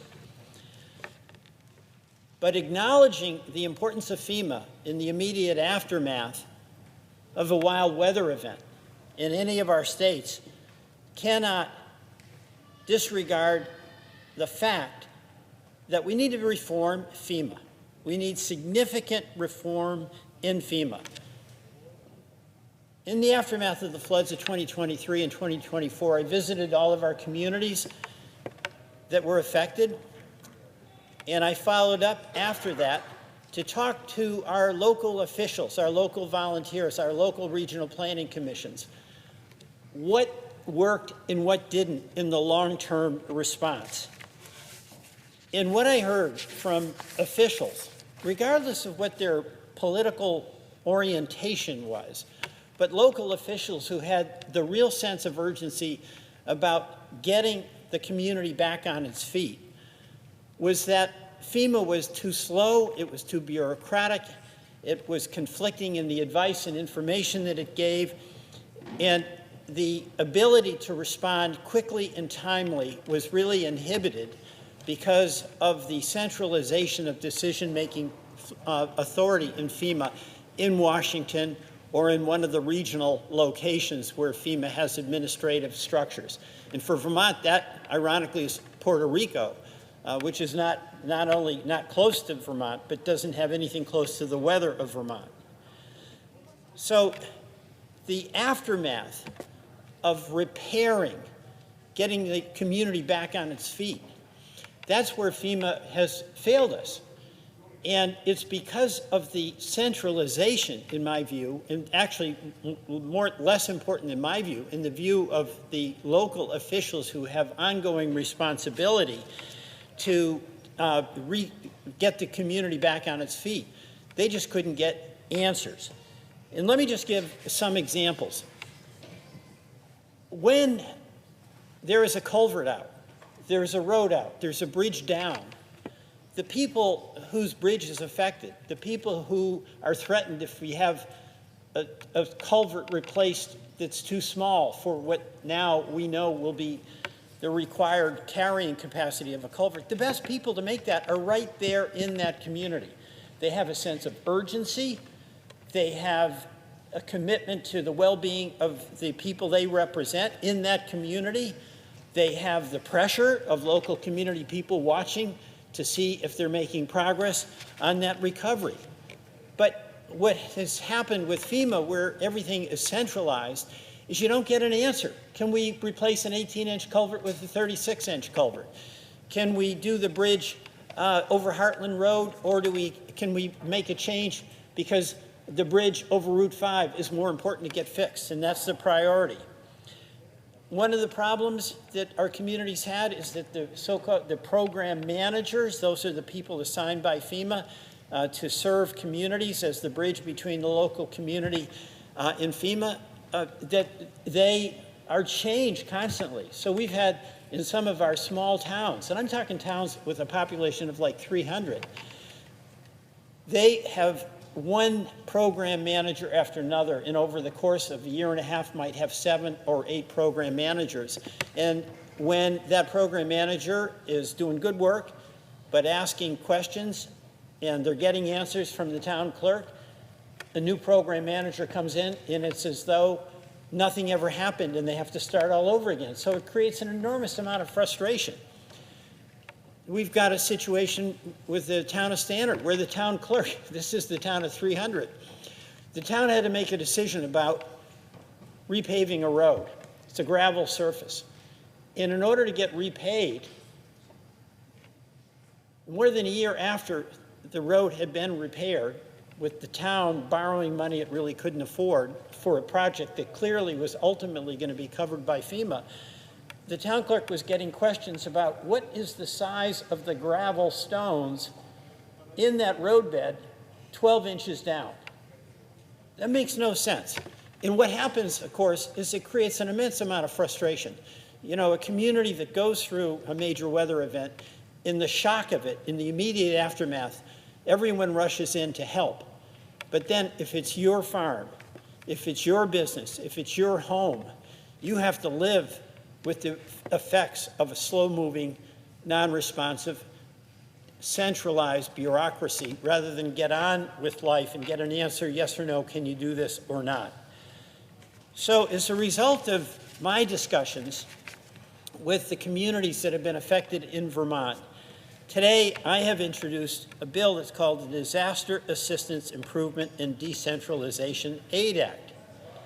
And quite simply, what this bill does is recognize that if you're going to get as quick a recovery as possible, as efficient a recovery as possible, as cost-effective recovery as possible, you actually have to delegate responsibility and authority to the local community that has to live with the consequences of the damage that has been done.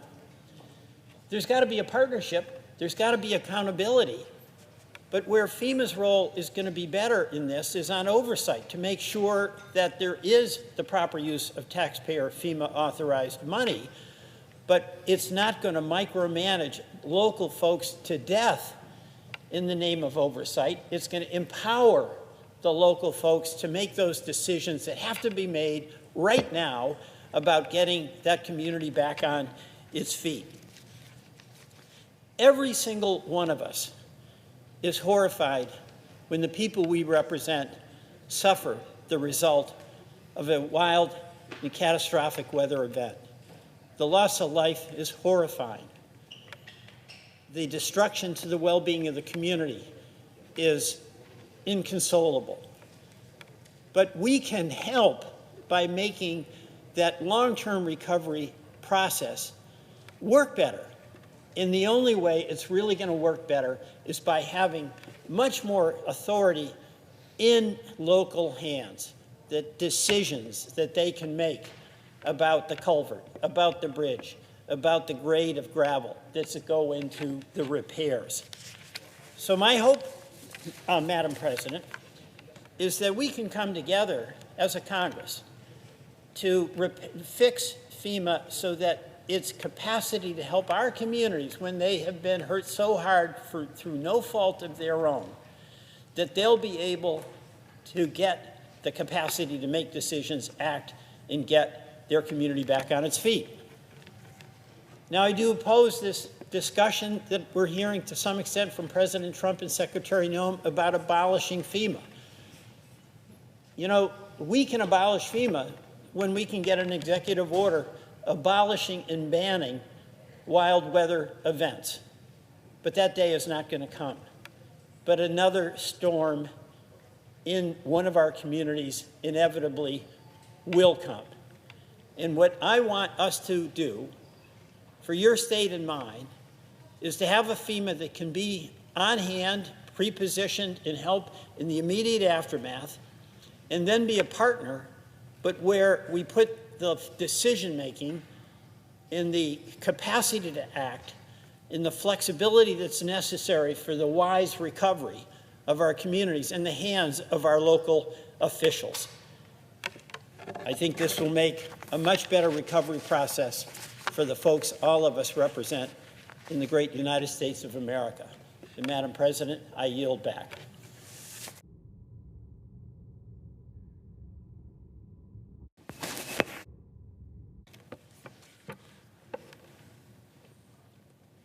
Madam President. Senator from Texas.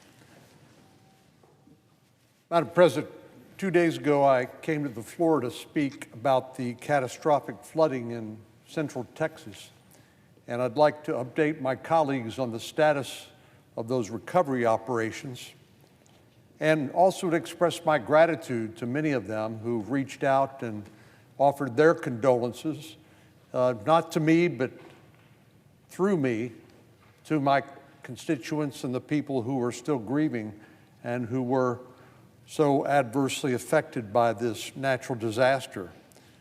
For many who were affected by this tragedy, the pain will never go away. At this point in the rescue and recovery efforts, more than 119 deaths so far have been confirmed across the state. And remember, this happened the early morning, but mainly the early morning of July the 4th, in the early morning hours. But that 119 deaths so far includes 36 children in Kerr County alone.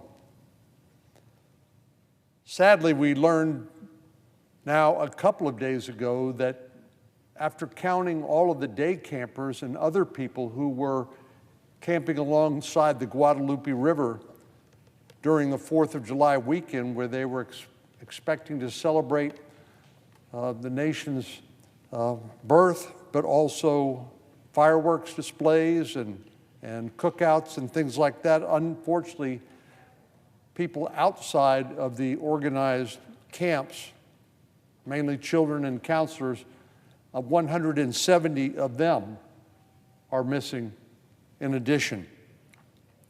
So for many of my constituents back home in Texas, the nightmare is not over. Of course, these loved ones who were lost were mothers and fathers and teachers, high schoolers, and precious children, young children. Those who died at Camp Mystic, an all-girls Christian summer camp, included 2 8-year-old girls from Austin named Lenny McGowan and Mary Stevens.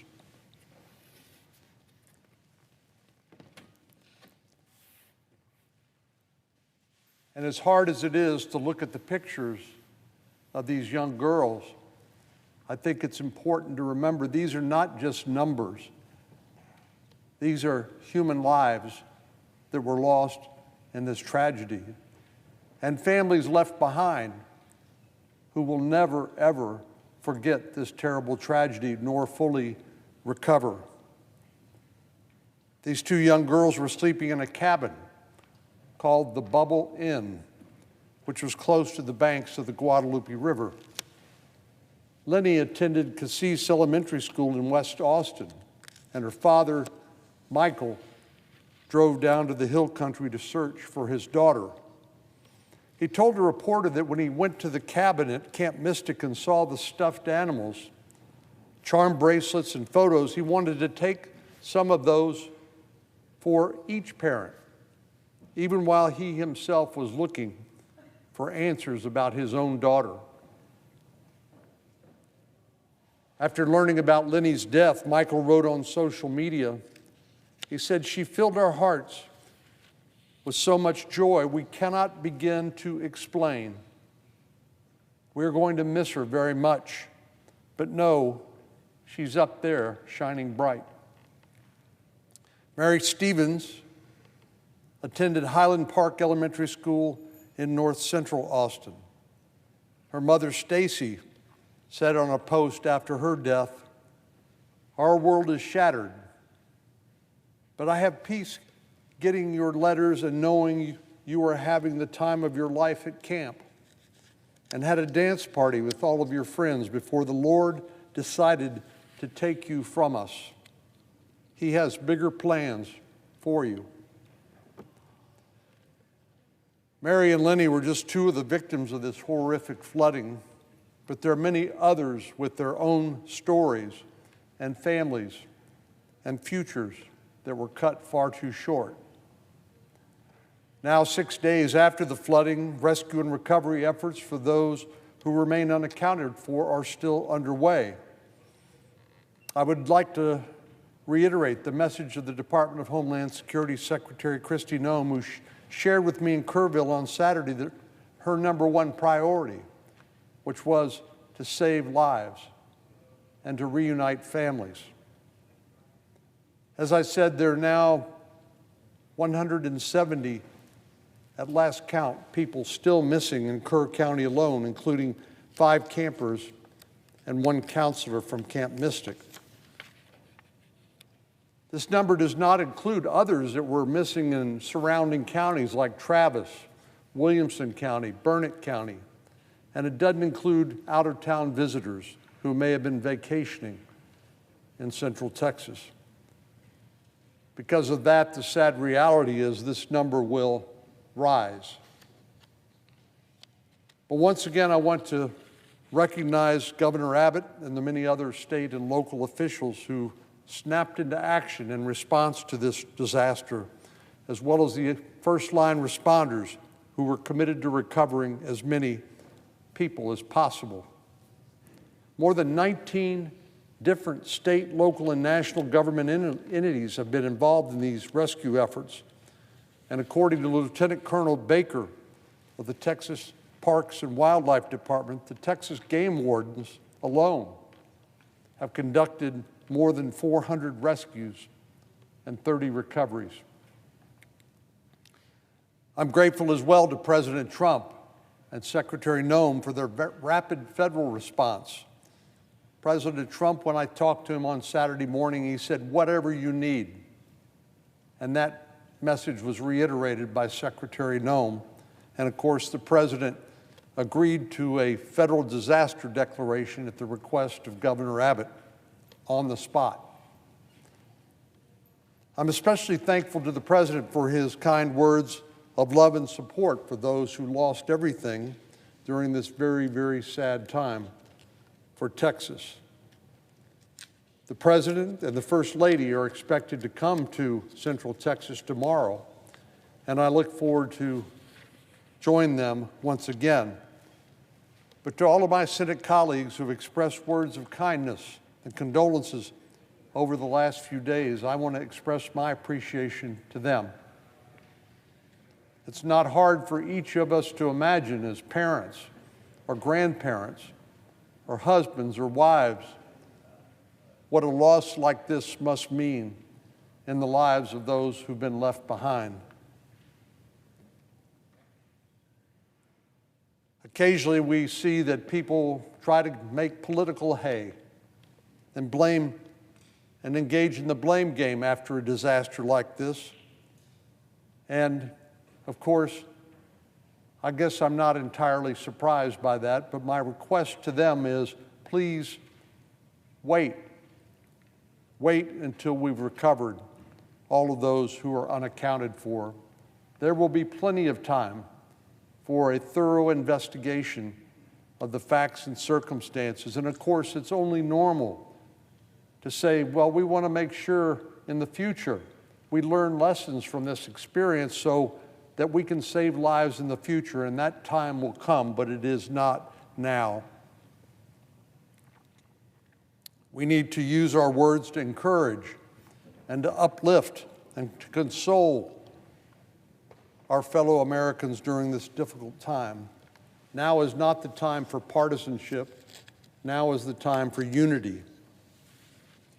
As Texans, we're accustomed to work and play as a team. We don't point fingers, we ask, what can I do to help? And so the best thing we can do right now is to offer our condolences to the families of the victims and to continue to support the ongoing recovery efforts. It's imperative right now that we continue to work relentlessly, in the words of Governor Abbott, to recover as many people as possible who are yet unaccounted for. And he said we will account for all of them. Again, I want to reiterate what I said previously, that there is zero evidence of any failure on the part of the National Weather Service or any government agency that they contributed to this horrific disaster. But if there are technologies we can implement, training we can promote, or systems we can improve, we should look to do that in the future, for the future. There will be time for federal efforts beyond the major disaster declaration granted by the Trump administration. We've already begun to try to identify legislative efforts we might undertake here in the Congress. And listening to my colleague from Vermont, we know that natural disasters like this are not confined to any specific part of the country, any state, or any region. They happen everywhere at different times and different places. It remains unclear whether there's anything that could have been done differently to prevent this horrible tragedy from taking place. But our goal must nevertheless remain to prevent more mothers and fathers and families from suffering the very great pain that so many are feeling right now. This week there's been example after example of Texans helping fellow Texans. Countless prayer vigils and donation drives have been organized across the state in honor of those who lost their lives in the flooding. Fundraisers have raised tens of thousands of dollars for everything from a fund in memory of a mystic camper, Hadley Hanna, to money for Lyle and Sue Glenna, a couple from Minnesota who managed to use their car horns to alert others at the campground to the oncoming flood, likely saving multiple lives in the process. There wasn't a single spot left in the parking lot at the George W. Bush Presidential Library in Dallas for the vigil that was held there. At the University of Texas, students gathered at UT Tower in Austin to honor Chloe Childress and Catherine Ferruzzo, Camp Mystic counselors and the incoming freshmen. Chloe lost her life in the flooding, and Catherine remains unaccounted for at this time.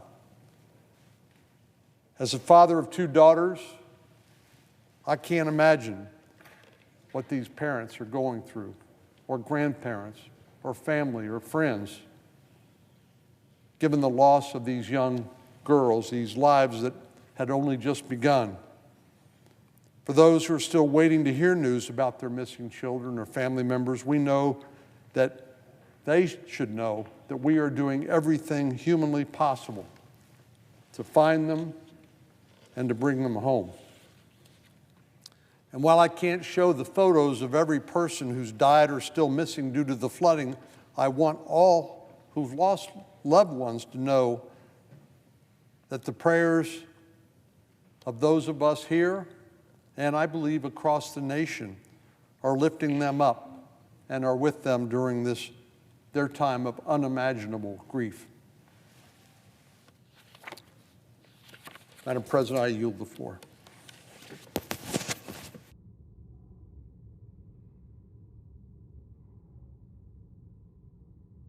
President.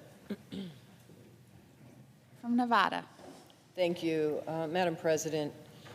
The World Series of Poker is currently underway in my hometown of Las Vegas, Nevada, where tens of thousands of Americans converge around one of the largest and most prestigious gaming events across the globe. This world-renowned tournament and the visitors who flock to Nevada to witness it help drive my state's economy. Anyone who's ever heard of Las Vegas knows that our gaming industry is a massive contributor to our state GDP. Unfortunately, tucked into Republicans' tax bill was a provision that puts the industry at risk, not just in Nevada, but across the country. Until last week, the law of the land was that gamblers could deduct 100% of their losses from their annual taxes. For example, if a gambler won $500,000 and lost $500,000 in a year, that gambler would be able to deduct $500 from their taxes and break even. But under the new law that was recently passed by the Republicans and signed into law by the President, gamblers will only be able to deduct 90% of their losses on their annual taxes. So that same taxpayer would now have $50,000 in taxable income, even though they lost everything they won that year. They'd literally be paying taxes on money they don't have. This makes no sense. And it will do irreparable harm to our country's gaming industry if it takes effect, especially in Nevada. It will disincentivize professional gamblers, like players at the World Series of Poker, from doing what they do best and contributing to our economy. It will move major events that drive our economy offshore and push wagering into illegal markets. And it could push tourists who come to Vegas, it could punish tourists who come to Vegas to win big. Let me be clear. The Republican tax bill is full of provisions that are bad for Nevada and this country. That's why I didn't vote for it. And while it will take years to undo the damage that bill will cause, this ridiculous gaming tax is something we can fix today. That's largely because this provision being included in that tax bill was a result of Republicans haphazardly inventing new budget rules to ram their debt-busting bill through Congress. These new rules they made up forced them to make changes to existing policy, even if it made that policy worse for Americans. And that's what happened here. Nobody thinks this is a good idea. And I'm not sure many of my Republican colleagues even knew this was in the bill that they passed. So I am proposing a simple solution, which is a return to the previous policy.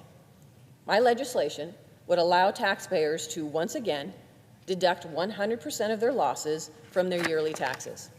We must make this fix. Nevadans take pride in our gaming industry, and the current law could cause serious damage to my state and to our country as a whole. So, Madam President, I ask unanimous consent that notwithstanding Rule 22, as if in legislative session, the Finance Committee be discharged from further consideration of S. 2230 and the Senate proceed to its immediate consideration. I further ask that the bill be considered read a third time and passed, and that the motion to reconsider be considered made and laid upon the table. Is there objection? Madam President, Senator from Indiana. reserving the right to object.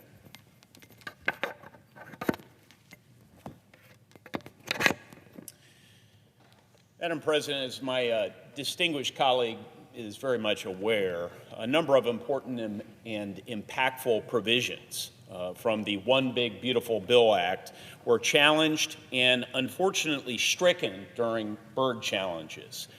There are also a number of provisions that had to be written in a very specific way to comply with these bird rules. The underlying bill is an effort to fix one of those instances, and I'm supportive of this policy change.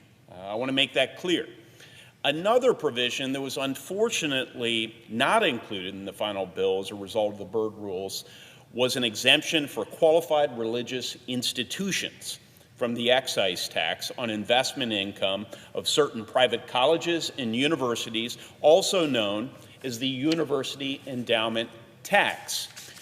The qualified religious institution provision would exempt any institution that, in short, is longstanding and has substantive ties to a religious organization. Religious institutions have served a very important purpose in our country throughout our history and have, by and large, not been offenders of the woke and DEI problems rampant at many other major universities with large endowments. As long as my Democratic colleagues are keen on fixing provisions of the One Big Beautiful Bill Act that were the result of this bird process, I think it's only fair that we fix this one as well. Again, I strongly support the underlying bill, but we'll have to object unless you can agree to my request. Accordingly, I ask that the senator modify her request to include my amendment, which is at the desk, that the amendment be considered and agreed to, the bill as amended be considered read a third time and passed, and that the motions to reconsider be considered made and laid upon the table. Is there an objection to the modification? President. Senator from Oregon. Madam President, I want everybody to understand what is going on here on the floor of the Senate. Last week, the Republicans passed a gigantic bill full of massive cuts to health care and food assistance, as well as huge tax handouts to big corporations and the ultra-wealthy. It also included a lot of smaller scale policies that didn't get a lot of notice.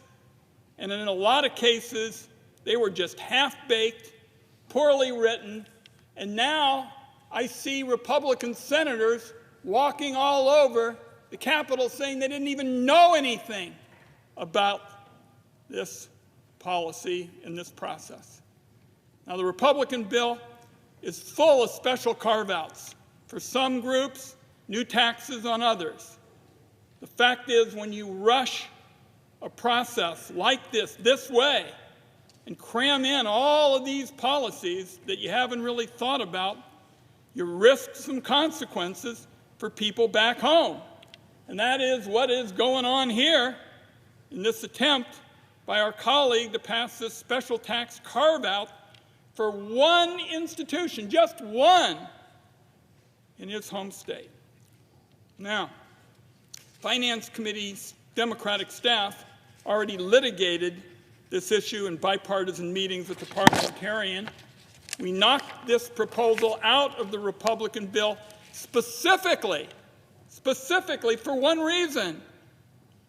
It's a special carve-out, and it's plain and simple. That's what's going on.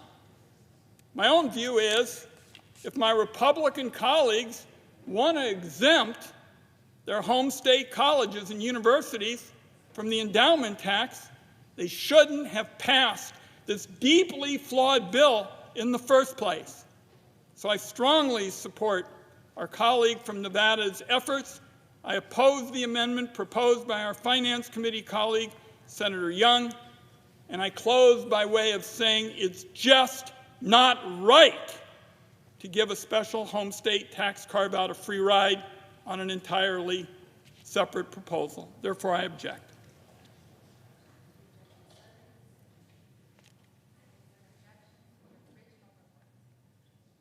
I object.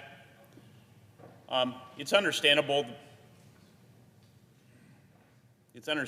that my colleagues would want to characterize this eminently reasonable request as something that is parochial nature. I will say, however, that when we advance the largest tax cut for middle and working class Americans in American history, when we advance this broader initiative to make Medicaid more sustainable for all Americans and take Medicaid back to its original purpose, when we invested critical resources in our military at a time when the world is not becoming less dangerous, it's becoming more dangerous, when we beefed up border security, we also thought it right and proper to ensure that our religious institutions were cared for, that we continued to incentivize their critical investments in education and other important causes. And unfortunately, it was through a democratic Byrd process. It was a partisan effort to initiate a process to strip out the provisions that would have exempted religious institutions from a tax that should not be applied to them. So I seek, Madam President, I seek an exemption on behalf of all these religious institutions across the country that are broadly supported, at the same time that I seek relief for the senator in Nevada in the interests of her state for gambling purposes. Thank you. The objection is heard.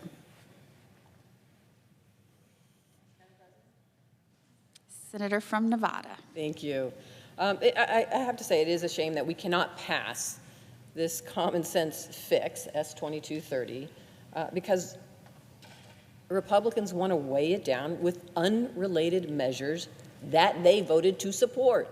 Now, I appreciate my colleague from Indiana, and I hope we can work, because I know he supports S-2230, to try to get this passed and fix this. This is something that my understanding is many Republicans, along with Democrats, did not even know it was part of that process.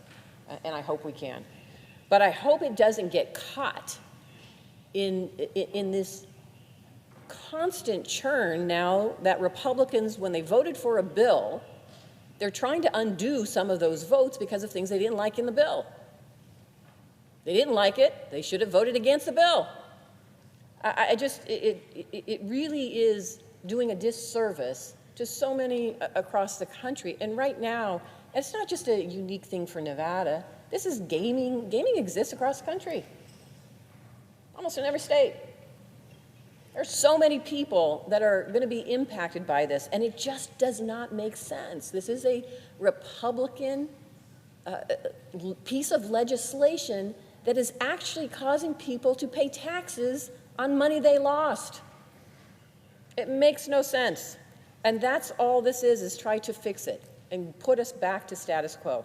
And I will say this, and again, I really appreciate my colleague from Indiana, but the Byrd process is not partisan. It's a Senate process we have. It's a partisan process. Democrats have used in the past, Republicans have used in the past. It is a Senate process that is part of procedure that we have here. If my colleagues wanted to protect the qualified religious institutions exemption, they shouldn't have put it in the bill they passed, or they should have introduced an amendment to knock it out. They should have done something to show that they were there. So I'm hopeful this legislation that I'm trying to pass on behalf of so many across this country, Americans, that it does not now get caught up in a Republican loop of trying to protect the very provisions that they voted to support in that Republican big betrayal bill. So I'm disappointed, but I am not done, and I can promise you this. We'll continue to work to try to get S-2230 passed. It is just common sense, and it has bipartisan support here in the Senate. With that, I yield my time. Senator from Nevada. Thank you. Madam President, I want to start out by thanking my dear friend and colleague, Senator Cortez Masto, for leading the effort to fix this terrible provision. I have to say I'm extremely disappointed in what just happened. Senate Republicans are once again showing that they couldn't care less about the impacts of their new extreme law. Last week, President Trump signed into law Republicans' disastrous big, beautiful betrayal, which among all the terrible cuts to health care, to food assistance, and all of the rest, the big, beautiful betrayal, it included a damaging provision that will impose a higher tax burden for people who play games at casinos not just in Nevada, but all around this country, and lose money. So you heard that right. Under Republicans' new law, individuals who play blackjack or poker, they're on vacation, wherever they're at, any other games at casinos, will now owe taxes to the government on the money that they lost. That's because Republicans' extreme law placed a new limit on the amount of gaming losses that Americans can deduct. So what does this actually mean? It means if someone wins a big jackpot in Las Vegas and then loses that jackpot later on, they'd still be liable for paying 10% in taxes on gaming income, even though they hadn't brought home anything. Their loss equaled their win. They had no winnings at all. So how can that be right? How does it make sense? I don't know. It's Senate Republican math. That's what they seem to use in their big, beautiful betrayal bill. It's not just bad math, it's bad policy.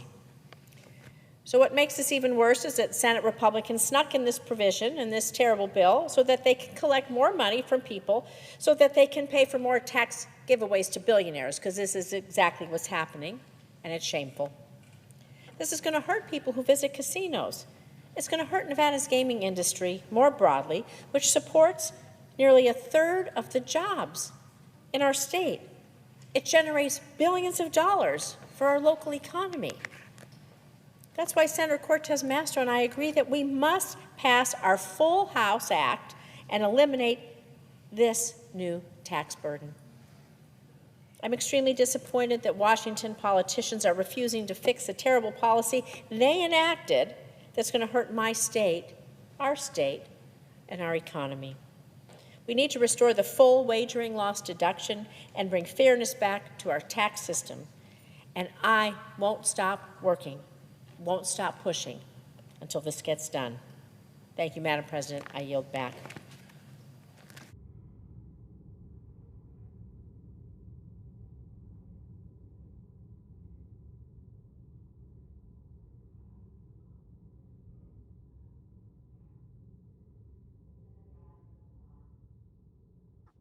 Clerk will call the roll. Ms. Alsobrooks.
President.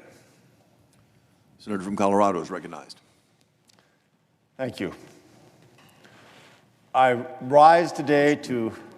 When a quorum call, you need to ask to vitiate the quorum call.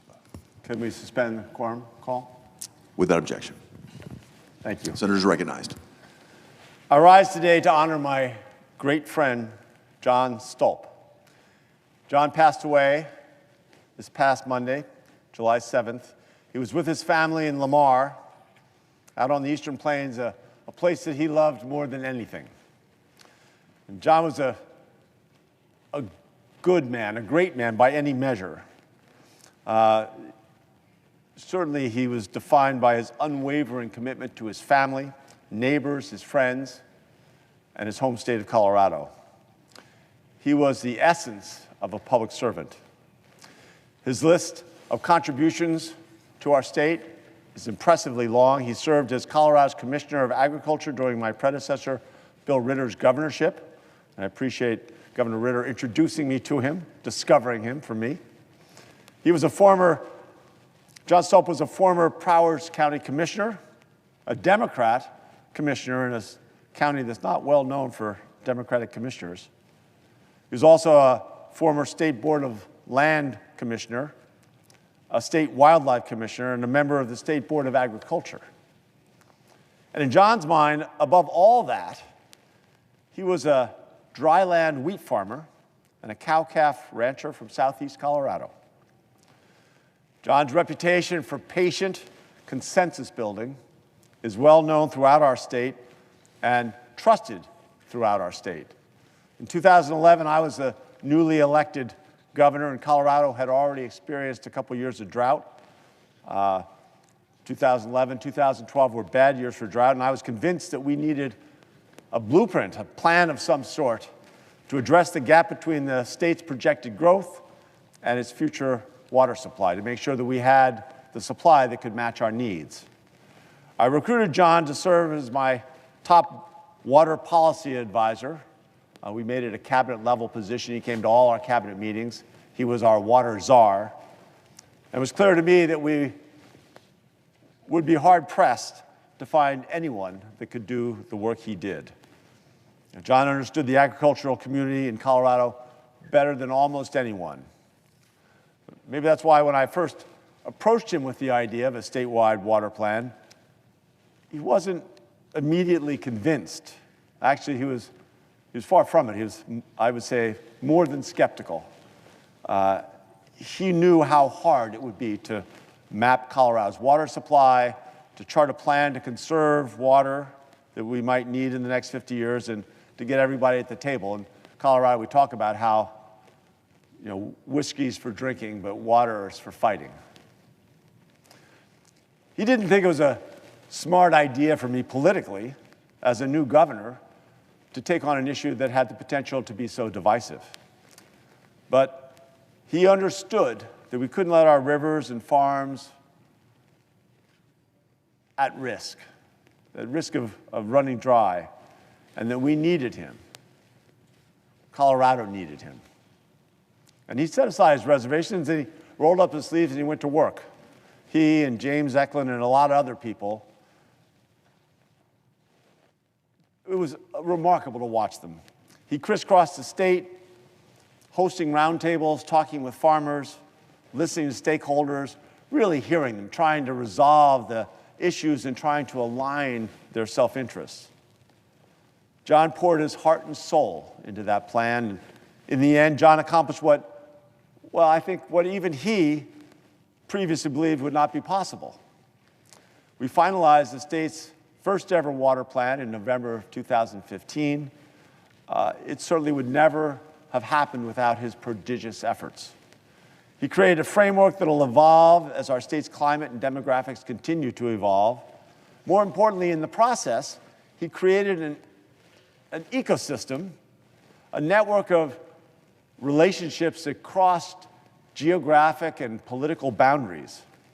And that is one of his many great legacies, that he leaves to Colorado. Certainly his family is his greatest legacy, but he did a lot for the ability of Colorado's future and water. You know, when you travel a lot with someone, you spend a lot of miles with them, and you stay at their you stay at their home, you share their food, you meet their neighbors, you get a real sense of their goodness. I'm not sure there are gradations of goodness, but I have traveled long distances with John Stoltenberg. I stayed at his home in Prowers County, where he and his remarkable wife, Jane, would cook up a barbecue and get me together with some of their neighbors. He even loaned my son, Teddy, a .410 shotgun so he could learn how to shoot. If I did believe in gradations of goodness, John and Jane Stolp would be at the very top. Even with all the great contributions he made to our state, I think John's goodness, the pureness and the deepness of his heart, is what I'll miss the most. Thank you, Mr. President. I yield the floor.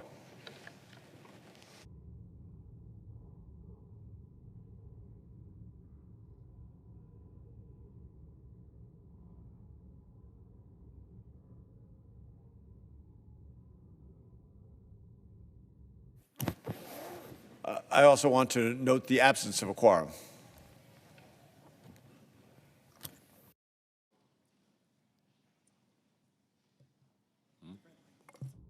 Okay, clerk will call the roll. Ms. Also Brooks.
Mr. Chairman. Mr. Chairman, are we on the quorum call? We are in quorum. I ask that the quorum call be suspended. Without objection.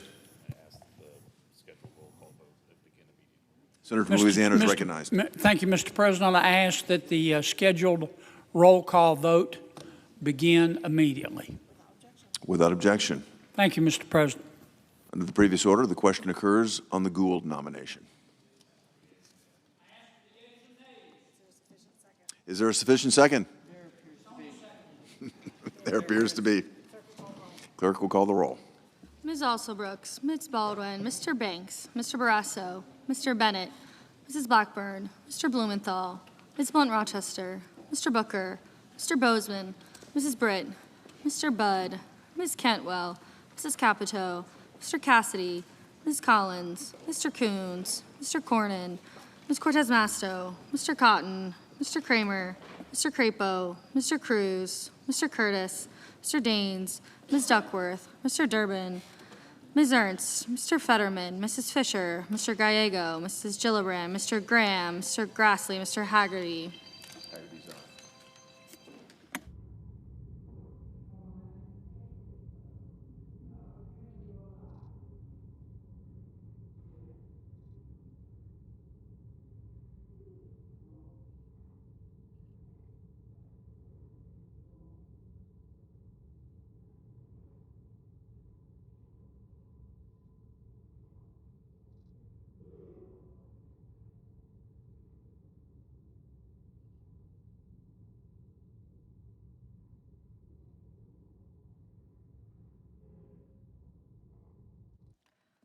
Ms. Hassan, Mr. Hawley, Mr. Heinrich, Mr. Hickenlooper, Ms. Hirono, Mr. Hoven,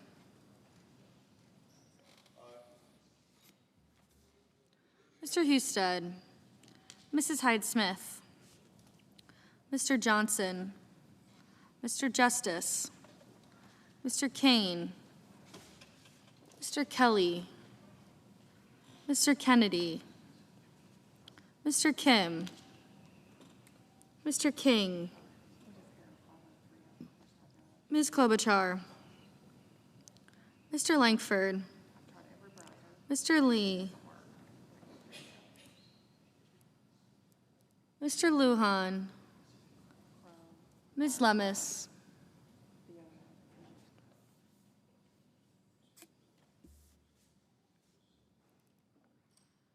Mr. Markey, Mr. Marshall, Mr. McConnell,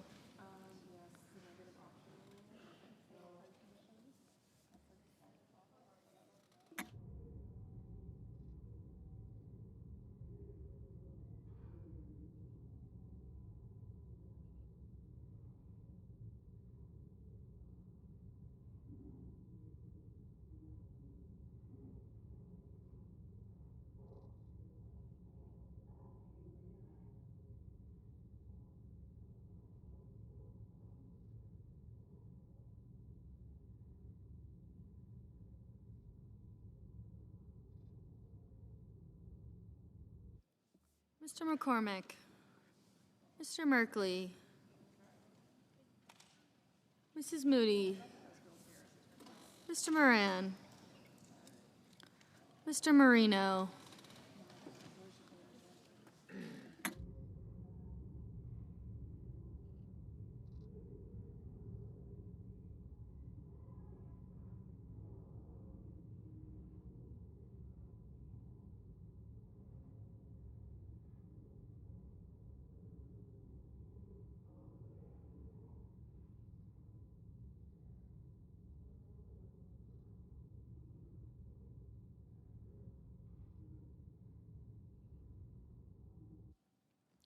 Mr. Mullen, Ms. Murkowski, Mr. Murphy, Mrs. Murray, Mr. Ossoff, Mr. Padilla, Mr. Paul, Mr. Peters,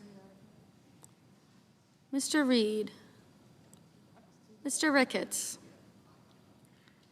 Mr. Risch, Ms. Rosen, Mr. Rounds, Mr. Sanders, Mr. Schatz, Mr. Schiff,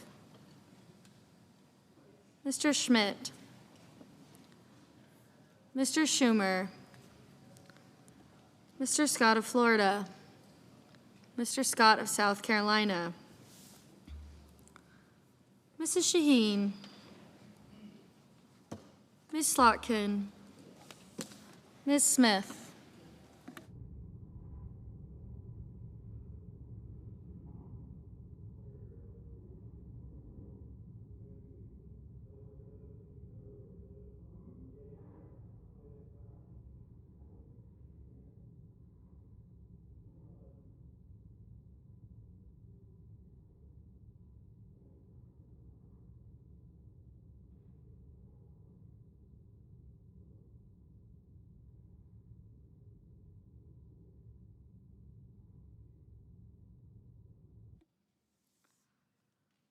Mr. Sullivan, Mr. Thune, Mr. Tillis, Mr. Tuberville, Mr. Van Hollen, Mr. Warner, Mr. Warnock, Ms. Warren, Mr. Welch, Mr. Whitehouse, Mr. Wicker, Mr. Wyden, Mr. Young.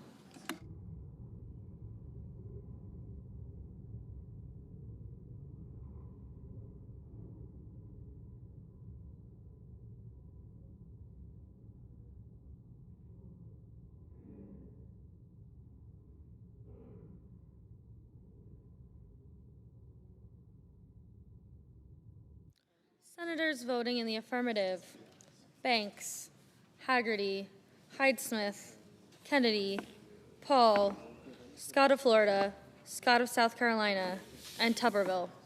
Senators voting in the negative: King, Murray, and Schatz.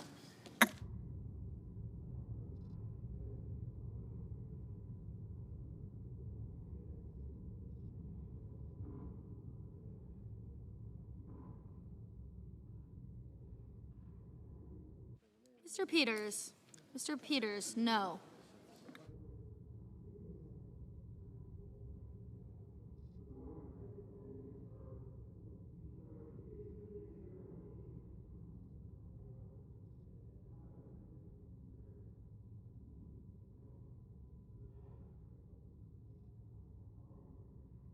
Mr. Moran. Mr. Moran, aye.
Mrs. Capito. Mrs. Capito, aye.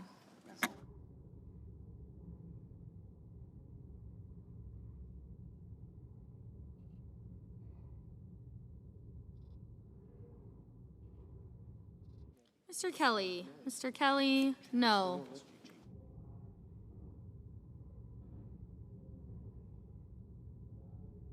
Mr. McCormick. Mr. McCormick, aye.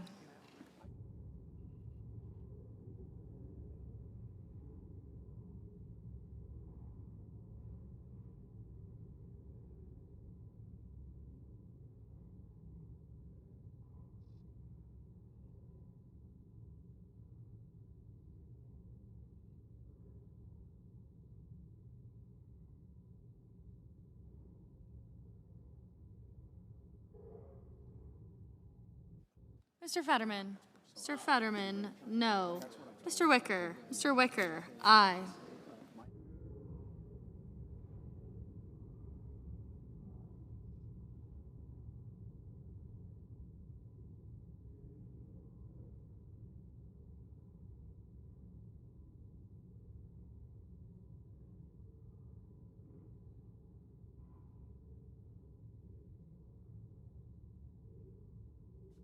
Mr.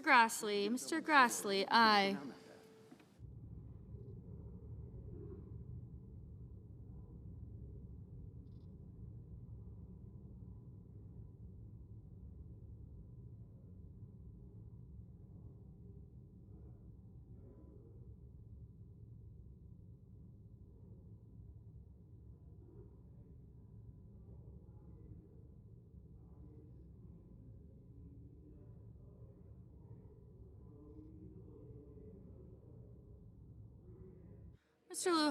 Mr. Lujan, no.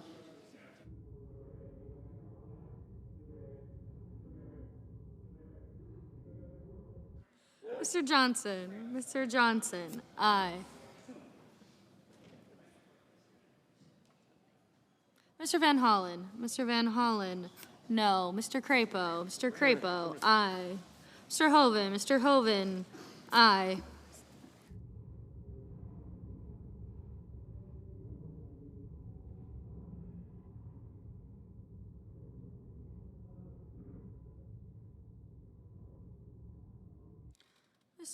Mr. Kim, no. Mr. Wyden, no.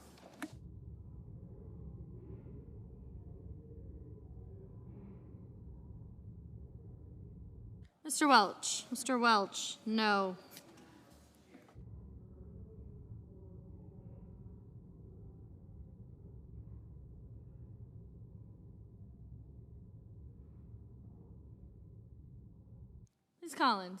Ms. Collins, aye. Mr. Warnock, no.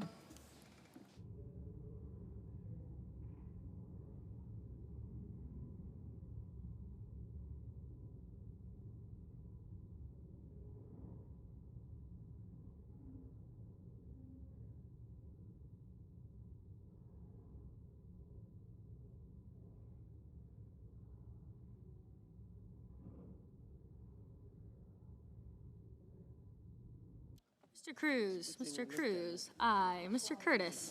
Curtis, aye.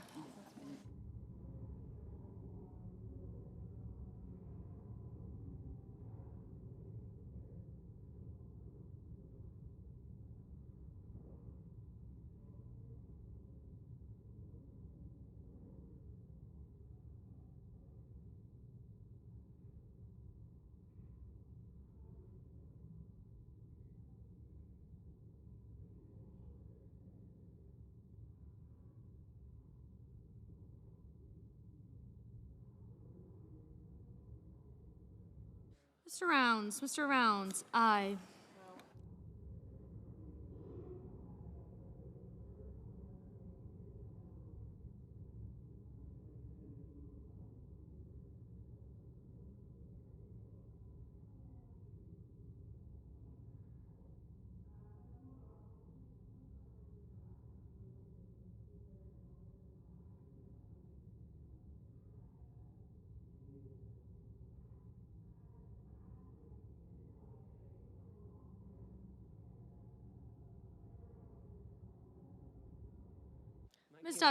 Ms. Duckworth, no. Mr. Mullen, aye.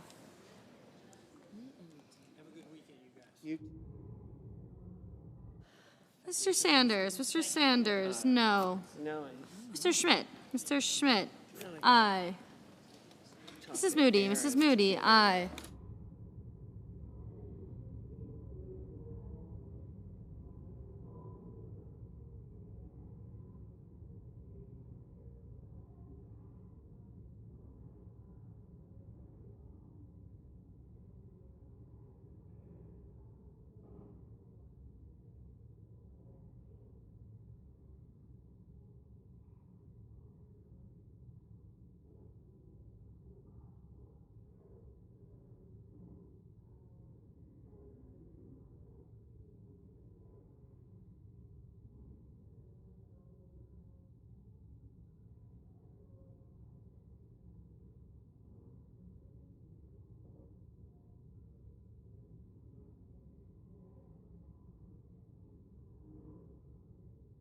Mr.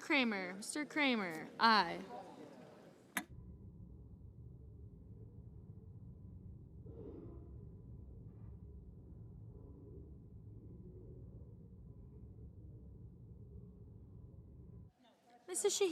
Mrs. Shaheen, no.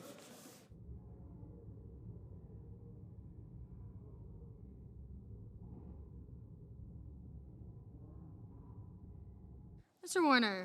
Warner, no.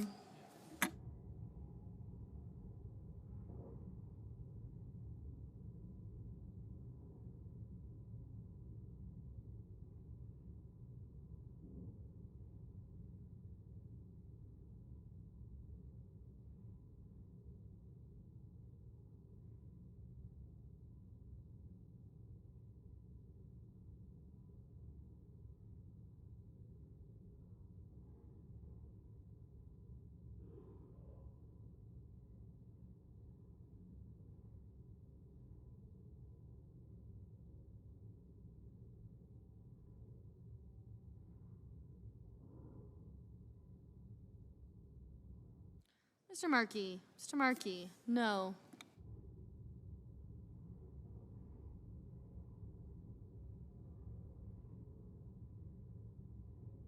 Ms. Hassan, no. Ms. Smith, no.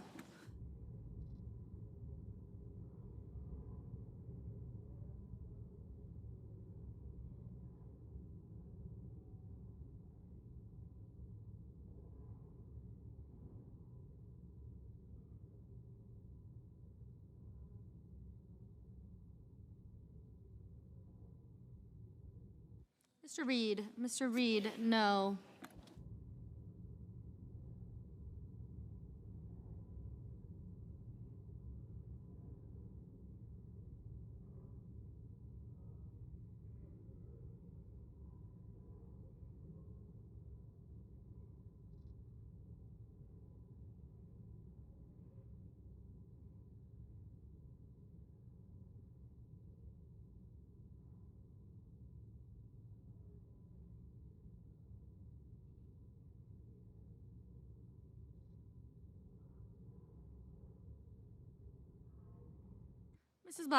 Mrs. Blackburn, aye.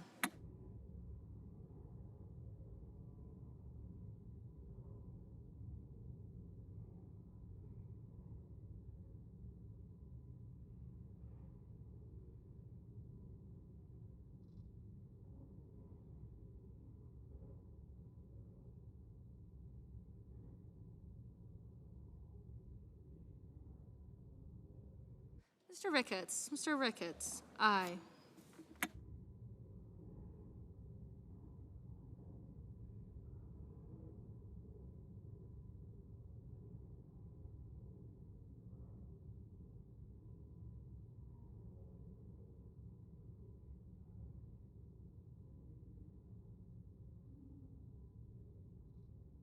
Ms. Klobuchar, no. Mr. Lee, aye.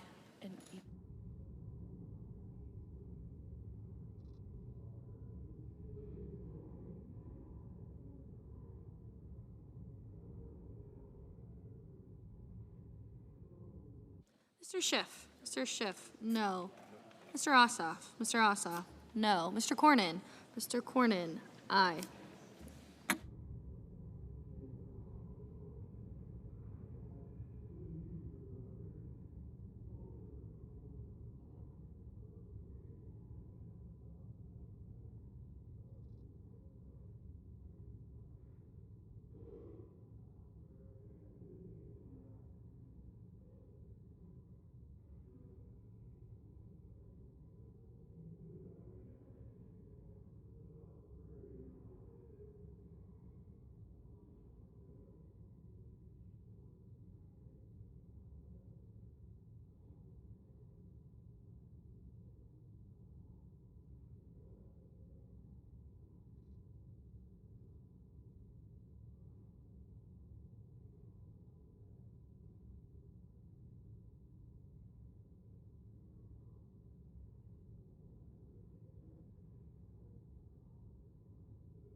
Mr. Padilla.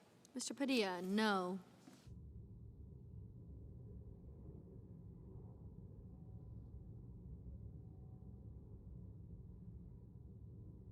Mr. Daines. Mr. Daines, aye.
Mr. McConnell. Mr. McConnell, aye.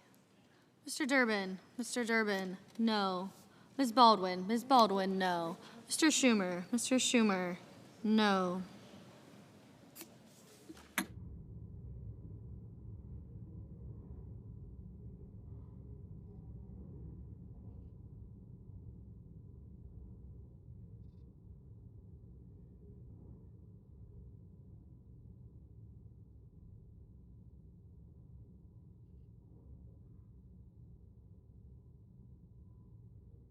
Ms. Blunt Rochester. Ms. Blunt Rochester, no. Mr. Budd. Mr. Budd, aye.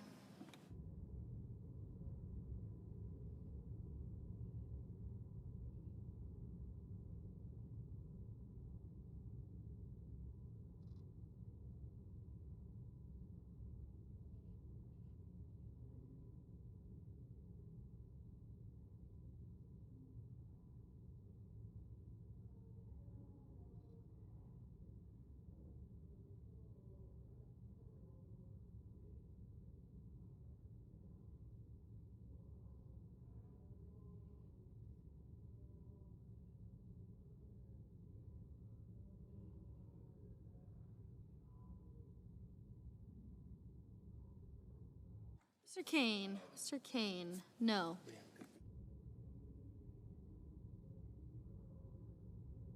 Mr. Cotton. Mr. Cotton, aye.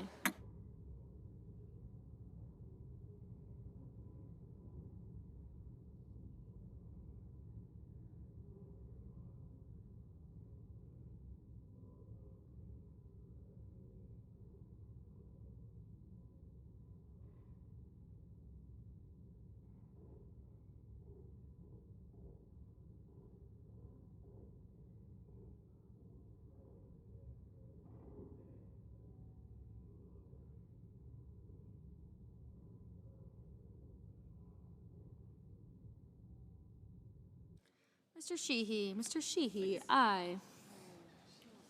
Ms. Alsobrooks. Ms. Alsobrooks, no.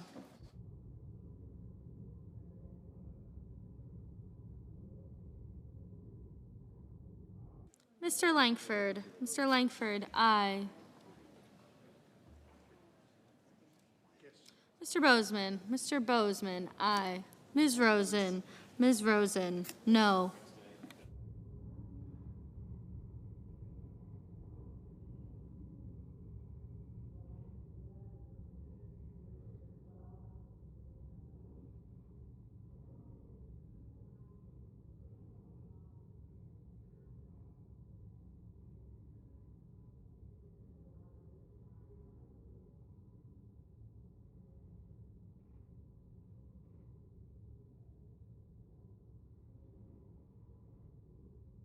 Mrs. Fisher, Mrs. Fisher, aye. Mrs. Gillibrand, Mrs. Gillibrand, no. Mr. Marshall, aye.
Mr. Justice, aye.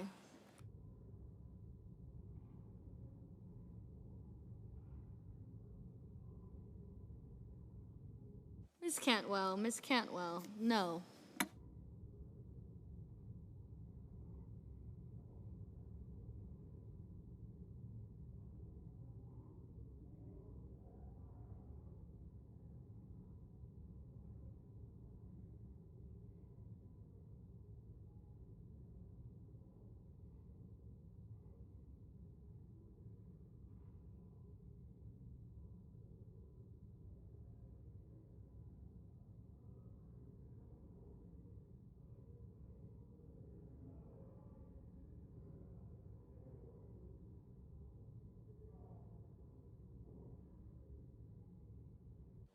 Ms. Cortez Masto, no.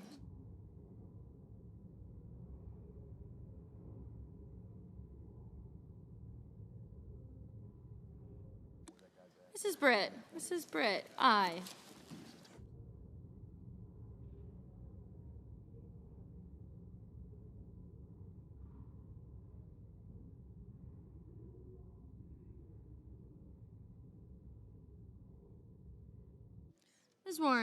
Ms. Warren, no.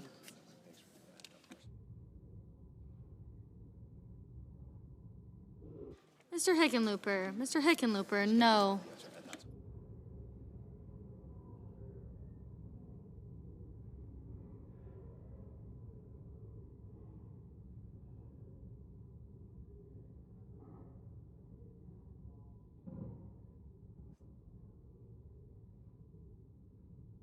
Ms. Slotkin, no. Mr. Marino, aye.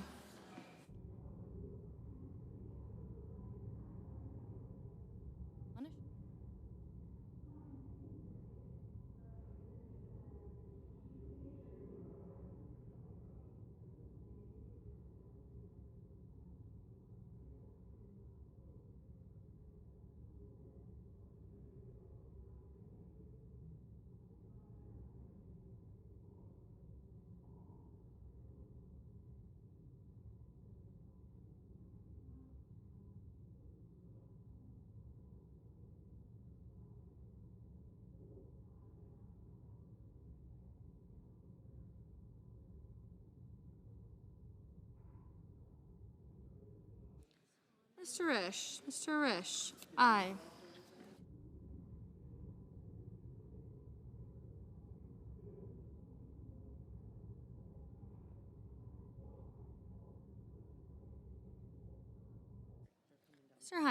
Mr. Heinrich, no.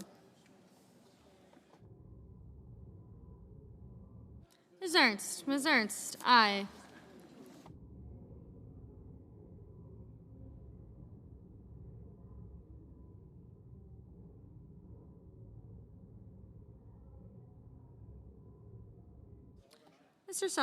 Mr. Sullivan, aye. Mr. Barrasso, aye.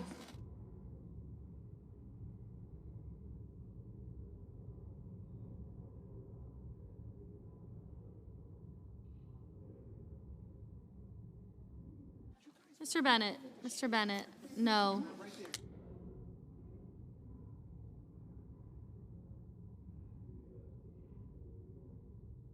Mr. Booker, no.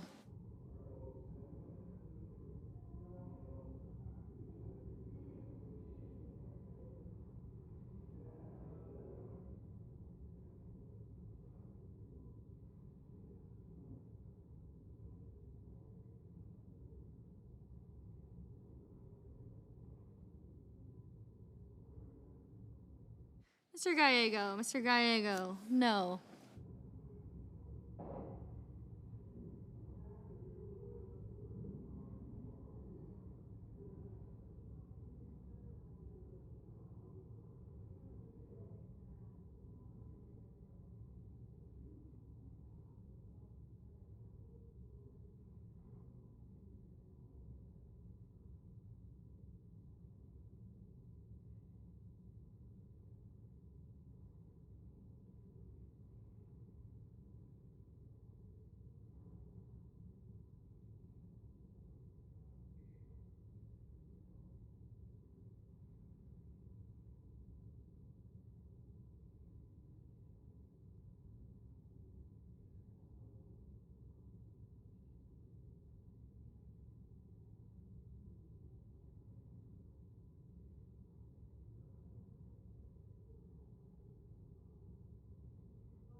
Ms. Lummis, aye.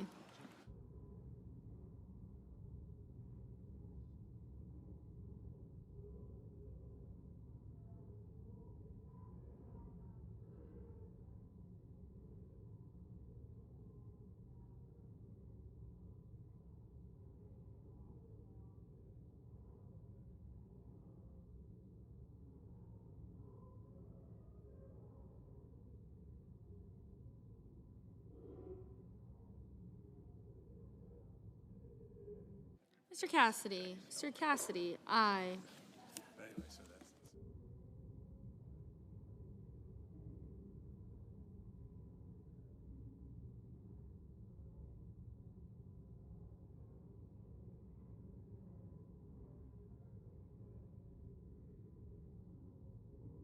Mr. Coons, no.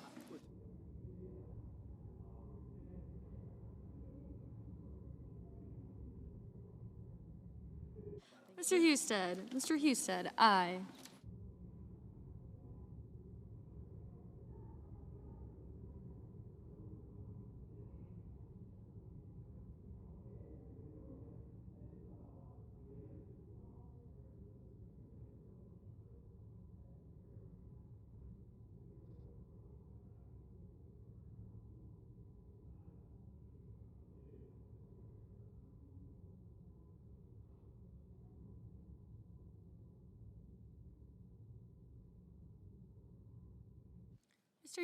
Mr. Young, aye.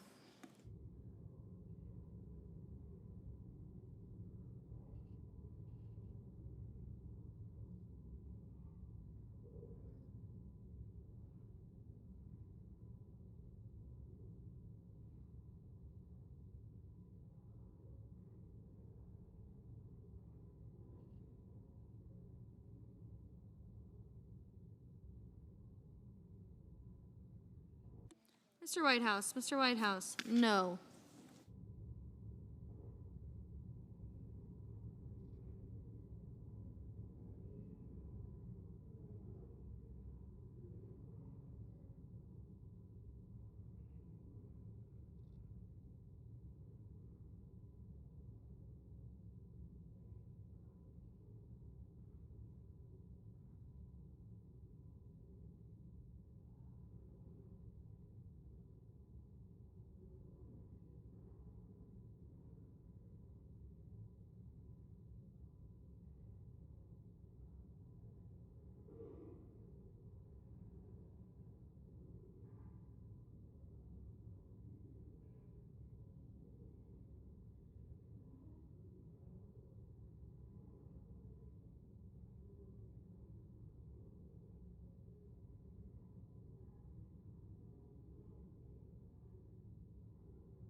Mr. Merkley, Mr. Merkley, no.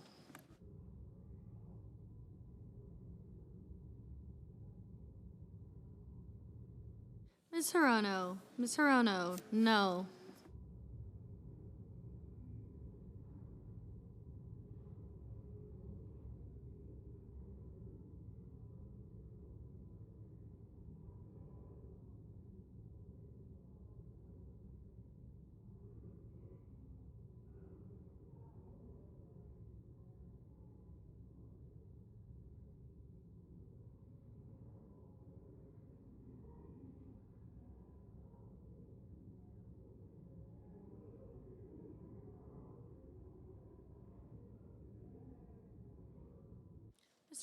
Mr. Thune, aye.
Ms. Murkowski. Ms. Murkowski. Aye.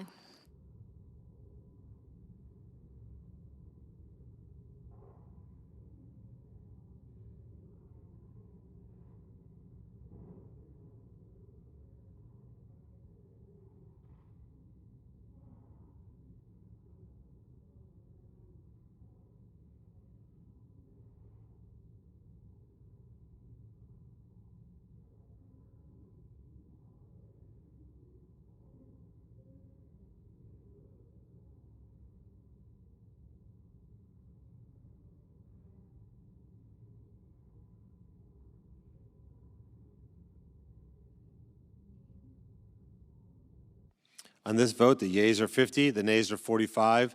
The nominee is confirmed. Under the previous order, the motion to reconsider is considered made and laid upon the table, and the President will be notified immediately of the Senate's actions.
Mr. President. I recognize the senator from Washington State. Thank you, Mr. President. Mr. President, last week, Republicans made the wrong kind of history. And that is because last week they passed what may well be the single most expensive piece of legislation in the history of our country, all to help the rich and hurt the poor. I mean, this should go in the Guinness Book of World Records. And let's not forget that history doesn't end there, because they passed the biggest bill in the history of the Senate with the biggest gimmick in the history of the Senate, basically saying that trillions of dollars in tax cuts for billionaires are free. This farce is only getting worse because now, do you know what Republicans are turning to? Do you know what the next order of business here in the Senate is? They're going to take up President Trump's request to slash local news and bipartisan foreign policy investments in order to, quote, balance the debt. That is a serious case of amnesia. Republicans just saddled the national credit card with a $4 trillion in debt, that is trillions with a T, so they could give massive tax breaks to the richest people in the country. And they would have added even more to that debt if they didn't cut over $1 trillion in healthcare and nutrition assistance for millions of Americans. But now that it is passed, now that they have saddled the next generation with loads of debt to help billionaire donors, many Republicans want to return to talking now about getting the nation's fiscal house in order. Are you kidding me? Do you really think that we don't remember what just happened last week? Thank goodness for C-SPAN, and we all should review the tape. 1 week ago, Republicans were pretending trillions in debt for tax giveaways to their corporate buddies and mega donors was nothing, literally nothing. And now these same Republicans say local news, which provides crucial information in emergencies, is just too expensive to support. Now these same Republicans say we can't afford to continue life-saving aid that prevents famine and epidemics. Even though, keep in mind, we are talking about a sum total of less than 0.14% of our overall federal budget. The irony is almost as rich as the corporate CEOs who made out like bandits in that big, awful mess Republicans passed last week. And this rescissions package is not just bad because many Republicans are trying to have it both ways on deficits and debt now. It's just plain bad on the substance. These cuts hurt our communities and they hurt our country. Let's start with the local news. Republicans are trying to rip away investments that support over 1,500 local public TV and radio stations. These are stations that serve rural areas, and they give them local news you simply cannot find anywhere else. Coverage that matters to people, like what community events are coming up, how the school board is preparing for next year, weather and market reports for our farmers, not to mention emergency alerts when a disaster strikes. You do not have to look hard to find an example of how important it is we get disaster warnings right. When the devastating wildfires hit Southern California earlier this year, public radio broadcasts let millions of people know how to stay safe. When Hurricane Helene battered North Carolina, a local public radio station was the only source of information for many people. And of course, the recent tragedy in Texas and the flooding in New Mexico. These were incredibly deadly floods. My heart goes out to all the families who were affected, especially those who lost loved ones. And my deep gratitude goes out to our first responders. I am committed to helping those communities recover, to coming together like we always do as a nation after a tragedy. And while we learn more now about what is needed, one thing all of our communities need is strong emergency response systems. And one thing I can tell you, when dangers arise, cutting local news stations, silencing trusted sources that can push out important warnings when cell towers fail and your home internet connection goes out, that won't make anything better. And Mr. President, don't even get me started on how this rescissions bill will hurt free educational program for countless kids. We're talking about shows that kids and parents love. But after saddling our country with trillions in debt for billionaires, many Republicans are saying there's just not a penny left for our kids. Sorry, we're going to feed Big Bird to fat cats. That's the message Republicans are sending. This isn't quite how they'd say it on Sesame Street, but America knows that that message is brought to you by the letters BS. And it is so dangerously short-sighted. Talk to any parent. They will warn you, if Republican cuts end up canceling free, high-quality programming that is thoughtfully developed to get kids thinking and grow their curiosity, there's an alarming amount of low-quality junk to fill that void content that is instead carefully engineered to keep kids watching and shorten their attention spans. Actually, you know what? It makes sense. Maybe getting our kids hooked on brain rot TV is part of the Republican plan. After all, if our kids are watching PBS, they might learn to count. And if our kids learn to count, how will Republicans ever convince anyone that trillions of dollars in tax cuts are free? So I know, let's not forget, President Trump wants Senate Republicans to rip up investments they themselves helped secure to advance America's global leadership. Apparently, being the leader of the free world is now just too expensive. The reality of that matter is that these investments are investments that pay off for our own country, from supporting American farmers and companies who provide the food assistance that saves lives, to stopping dangerous viruses and epidemics while they are still far overseas away from us before they have a chance to threaten American lives, to preventing conflict, avoiding chaos and crisis that can cause a dangerous spiral, to strengthening our ties with key partners and defending our interests in international organizations. We don't just make these investments because they are the right thing to do. We do it because it is the smart thing to do for America. But it's worth saying, Mr. President, it's the right thing to do as well. And it is unthinkably wrong that this president is willing to shell out trillions for some of the richest people in the world, only to turn around and say that less than a penny a day is too expensive to protect hundreds of thousands of little girls from HIV. It is wrong for Republicans to say, oh, we've got to get those corporate executives a big bonus, only to turn around next week and say, oh, we don't really have to worry about the work our farmers do to help those starving kids. It's also foolish to think this is just a luxury, just charitable work. Our farmers know better. Americans who contract infectious diseases abroad know better. The companies in our states who work overseas to stabilize conflict-affected communities alongside DOD, they know better.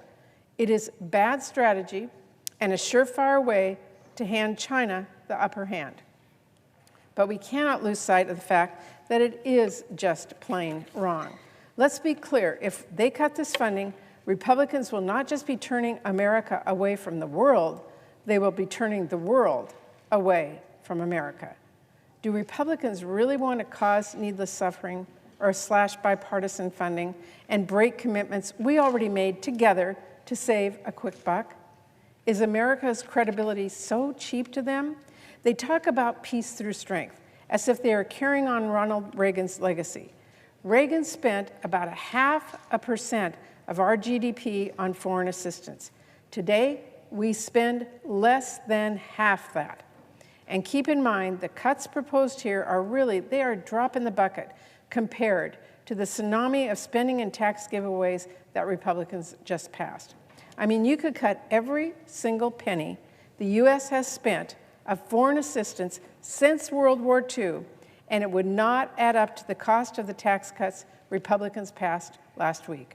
And that's all saying nothing about how pushing this through won't just cut bipartisan investments.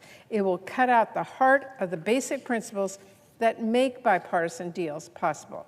How are we supposed to negotiate a bipartisan deal if Republicans turn around and put it through the shredder in a partisan vote?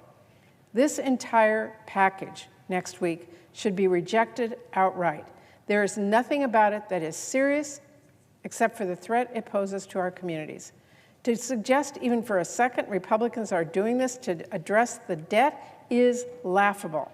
And I encourage the American people to laugh at anyone who pretends as much. Because you could cut the equivalent of this bill every single day for an entire year, and it still would not match the cost of the billionaire tax cuts Republicans passed last week. So to my Republican colleagues, instead of doing Trump's dirty work, instead of doing Russell Vote's bidding, let's do our jobs. Reject these partisan cuts to bipartisan funding. Turn our focus squarely to the job ahead, writing bipartisan full funding appropriations bills. And you know what? If there's a discrete pot of funding that is not being spent well, if there are cuts that make sense to include, if there are things that need to be updated, things that need to be reformed, let's have a conversation about what makes sense to rescind and improve as we write those bills in committee the way we've always done. My Democratic colleagues and I have said for months, we are willing to discuss rescissions in our bipartisan spending bills. We have done this in a bipartisan fashion for years, no matter who is in the White House or which party has the majority in either chamber. My commitment to Chair Collins and my colleagues on the other side of the aisle remains the same. I am willing to work with you to include rescissions in our bipartisan spending bills as we continue to work on the fiscal year 2026 process. Instead of moving forward with this partisan rescission package, let's reject that package and have these discussions and work together. Let's move forward on bipartisan appropriations process and address all of those decisions there. Thank you, Mr. President. I yield the floor.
Mr. President. I recognize the Majority Leader. Thank you, Mr. President. Mr. President, I ask unanimous consent that the Senate resume legislative business and be in a period of morning business with senators permitted to speak therein for up to 10 minutes each. Without objection. And I move to proceed to executive session and consider calendar number 65. Questions on the motion? All those in favor say aye. Aye. Those opposed, no. The ayes appear to have it. The ayes do have it. The motion is agreed to. The clerk will report the nomination. Nomination, Department of the Treasury, Luke Pettit of the District of Columbia to be an Assistant Secretary. Send a cloture motion to the desk. The clerk will report. Cloture motion, we the undersigned senators, in accordance with the provisions of Rule 22 of the Standing Rules of the Senate, do hereby move to bring to a closed debate on the nomination of Luke Pettit of the District of Columbia to be an Assistant Secretary of the Treasury, signed by 17 senators as follows. Mr. President, I ask consent that the reading of the names be waived. Without objection. And I move to proceed to legislative session. The questions on the motion? All those in favor say aye. Aye. Those opposed, no. The ayes appears to have it. The ayes do have it. The motion is agreed to. Mr. President, I move to proceed to executive session to consider calendar number 134. Questions on the motion? All those in favor say aye. Aye. Those opposed, no. The ayes appear to have it. The ayes do have it. The motion is agreed to. The clerk will report the nomination. Nomination, Department of Defense, Anthony Tata of Florida to be Undersecretary for Personnel and Readiness. Mr. President, I send a cloture motion to the desk. The clerk will report. Cloture motion, we the undersigned senators, in accordance with the provisions of Rule 22 of the Standing Rules of the Senate, do hereby move to bring to a closed debate on the nomination of Anthony Tata of Florida to be Undersecretary of Defense for Personnel and Readiness, signed by 17 senators as follows. Mr. President, I ask consent that the reading of the names be waived. Without objection. And I move to proceed to legislative session. The questions on the motion? All those in favor say aye. Aye. Those opposed, no. The ayes appear to have it. The ayes do have it. The motion is agreed to. President, I move to proceed to executive session to consider calendar number 184. The questions on the motion? All those in favor say aye. Aye. Those opposed, no. The ayes appear to have it. The ayes do have it. The motion is agreed to. The clerk will report the nomination. Nomination, Department of Homeland Security, Joseph Edlow of Maryland to be Director of the United States Citizenship and Immigration Services. Mr. President, I send a cloture motion to the desk. The clerk will report. Cloture motion, we the undersigned senators, in accordance with the provisions of Rule 22 of the Standing Rules of the Senate, do hereby move to bring to a closed debate on the nomination of Joseph Edlow of Maryland to be Director of United States Citizenship and Immigration Services, Department of Homeland Security, signed by 17 senators as follows. Mr. President, I ask consent that the reading of the names be waived. Without objection. And I ask unanimous consent that the Senate resume legislative session. Without objection. Mr. President, I have two requests for committees to meet during today's session of the Senate. They have the approval of the majority and minority leaders. Duly noted. Mr. President, I ask unanimous consent that the Finance Committee be discharged from further consideration of H.R. 517 and the Senate proceed to its immediate consideration. The clerk will report. H.R. 517, an act to amend the Internal Revenue Code of 1986 to modify the rules for postponing certain deadlines by reason of disaster. Is there objection to proceeding to the measure? Without objection, the committee is discharged and the Senate will proceed. Mr. President, I ask unanimous consent that the bill be considered read a third time and passed, and that the motion to reconsider be considered made and laid upon the table. Without objection. Mr. President, I ask unanimous consent that the Committee on Energy and Natural Resources be discharged from further consideration and the Senate proceed to consideration of SRES 315. The clerk will report. SRES 315, expressing support for the designation of July 10, 2025 as Journeyman Line Workers Recognition Day. Mr. President, I ask unanimous consent the resolution be agreed to, the preamble be agreed to, and the motion, sorry. Is there objection to proceeding? Without objection, the committee is discharged and the Senate will proceed. Mr. President, I ask unanimous consent the resolution be agreed to, the preamble be agreed to, and the motion to reconsider be considered made and laid upon the table with no intervening action or debate. Without objection. Mr. President, I ask unanimous consent the Senate proceed to consideration of SRES 319 submitted earlier today. The clerk will report. SRES 319, recognizing and celebrating 100 years of quantum mechanics. Is there objection to proceeding to the measure? Without objection, the Senate will proceed. Mr. President, I ask unanimous consent the resolution be agreed to, the preamble be agreed to, and the motions to reconsider be considered made and laid upon the table with no intervening action or debate. Without objection. Mr. President, I ask unanimous consent that when the Senate completes its business today, it stand adjourned until 3 p.m. on Monday, July 14th. Following the prayer and pledge, the journal proceedings be approved to date. The morning hour be deemed expired, the time for the two leaders be reserved for their use later in the day, and the Senate be in a period of morning business with senators permitted to speak therein for up to 10 minutes each. Further, at 5:30 p.m. on Monday, the Senate proceed to executive session and execute the order of July 9th with respect to the Hermendorfer nomination. Finally, notwithstanding Rule 22, the cloture motions filed on July 10th ripened following disposition of the Hermendorfer nomination, and if any nominations are confirmed during Monday's session of the Senate, the motion to reconsider be considered made, laid upon the table, and the President be immediately notified of the Senate's action.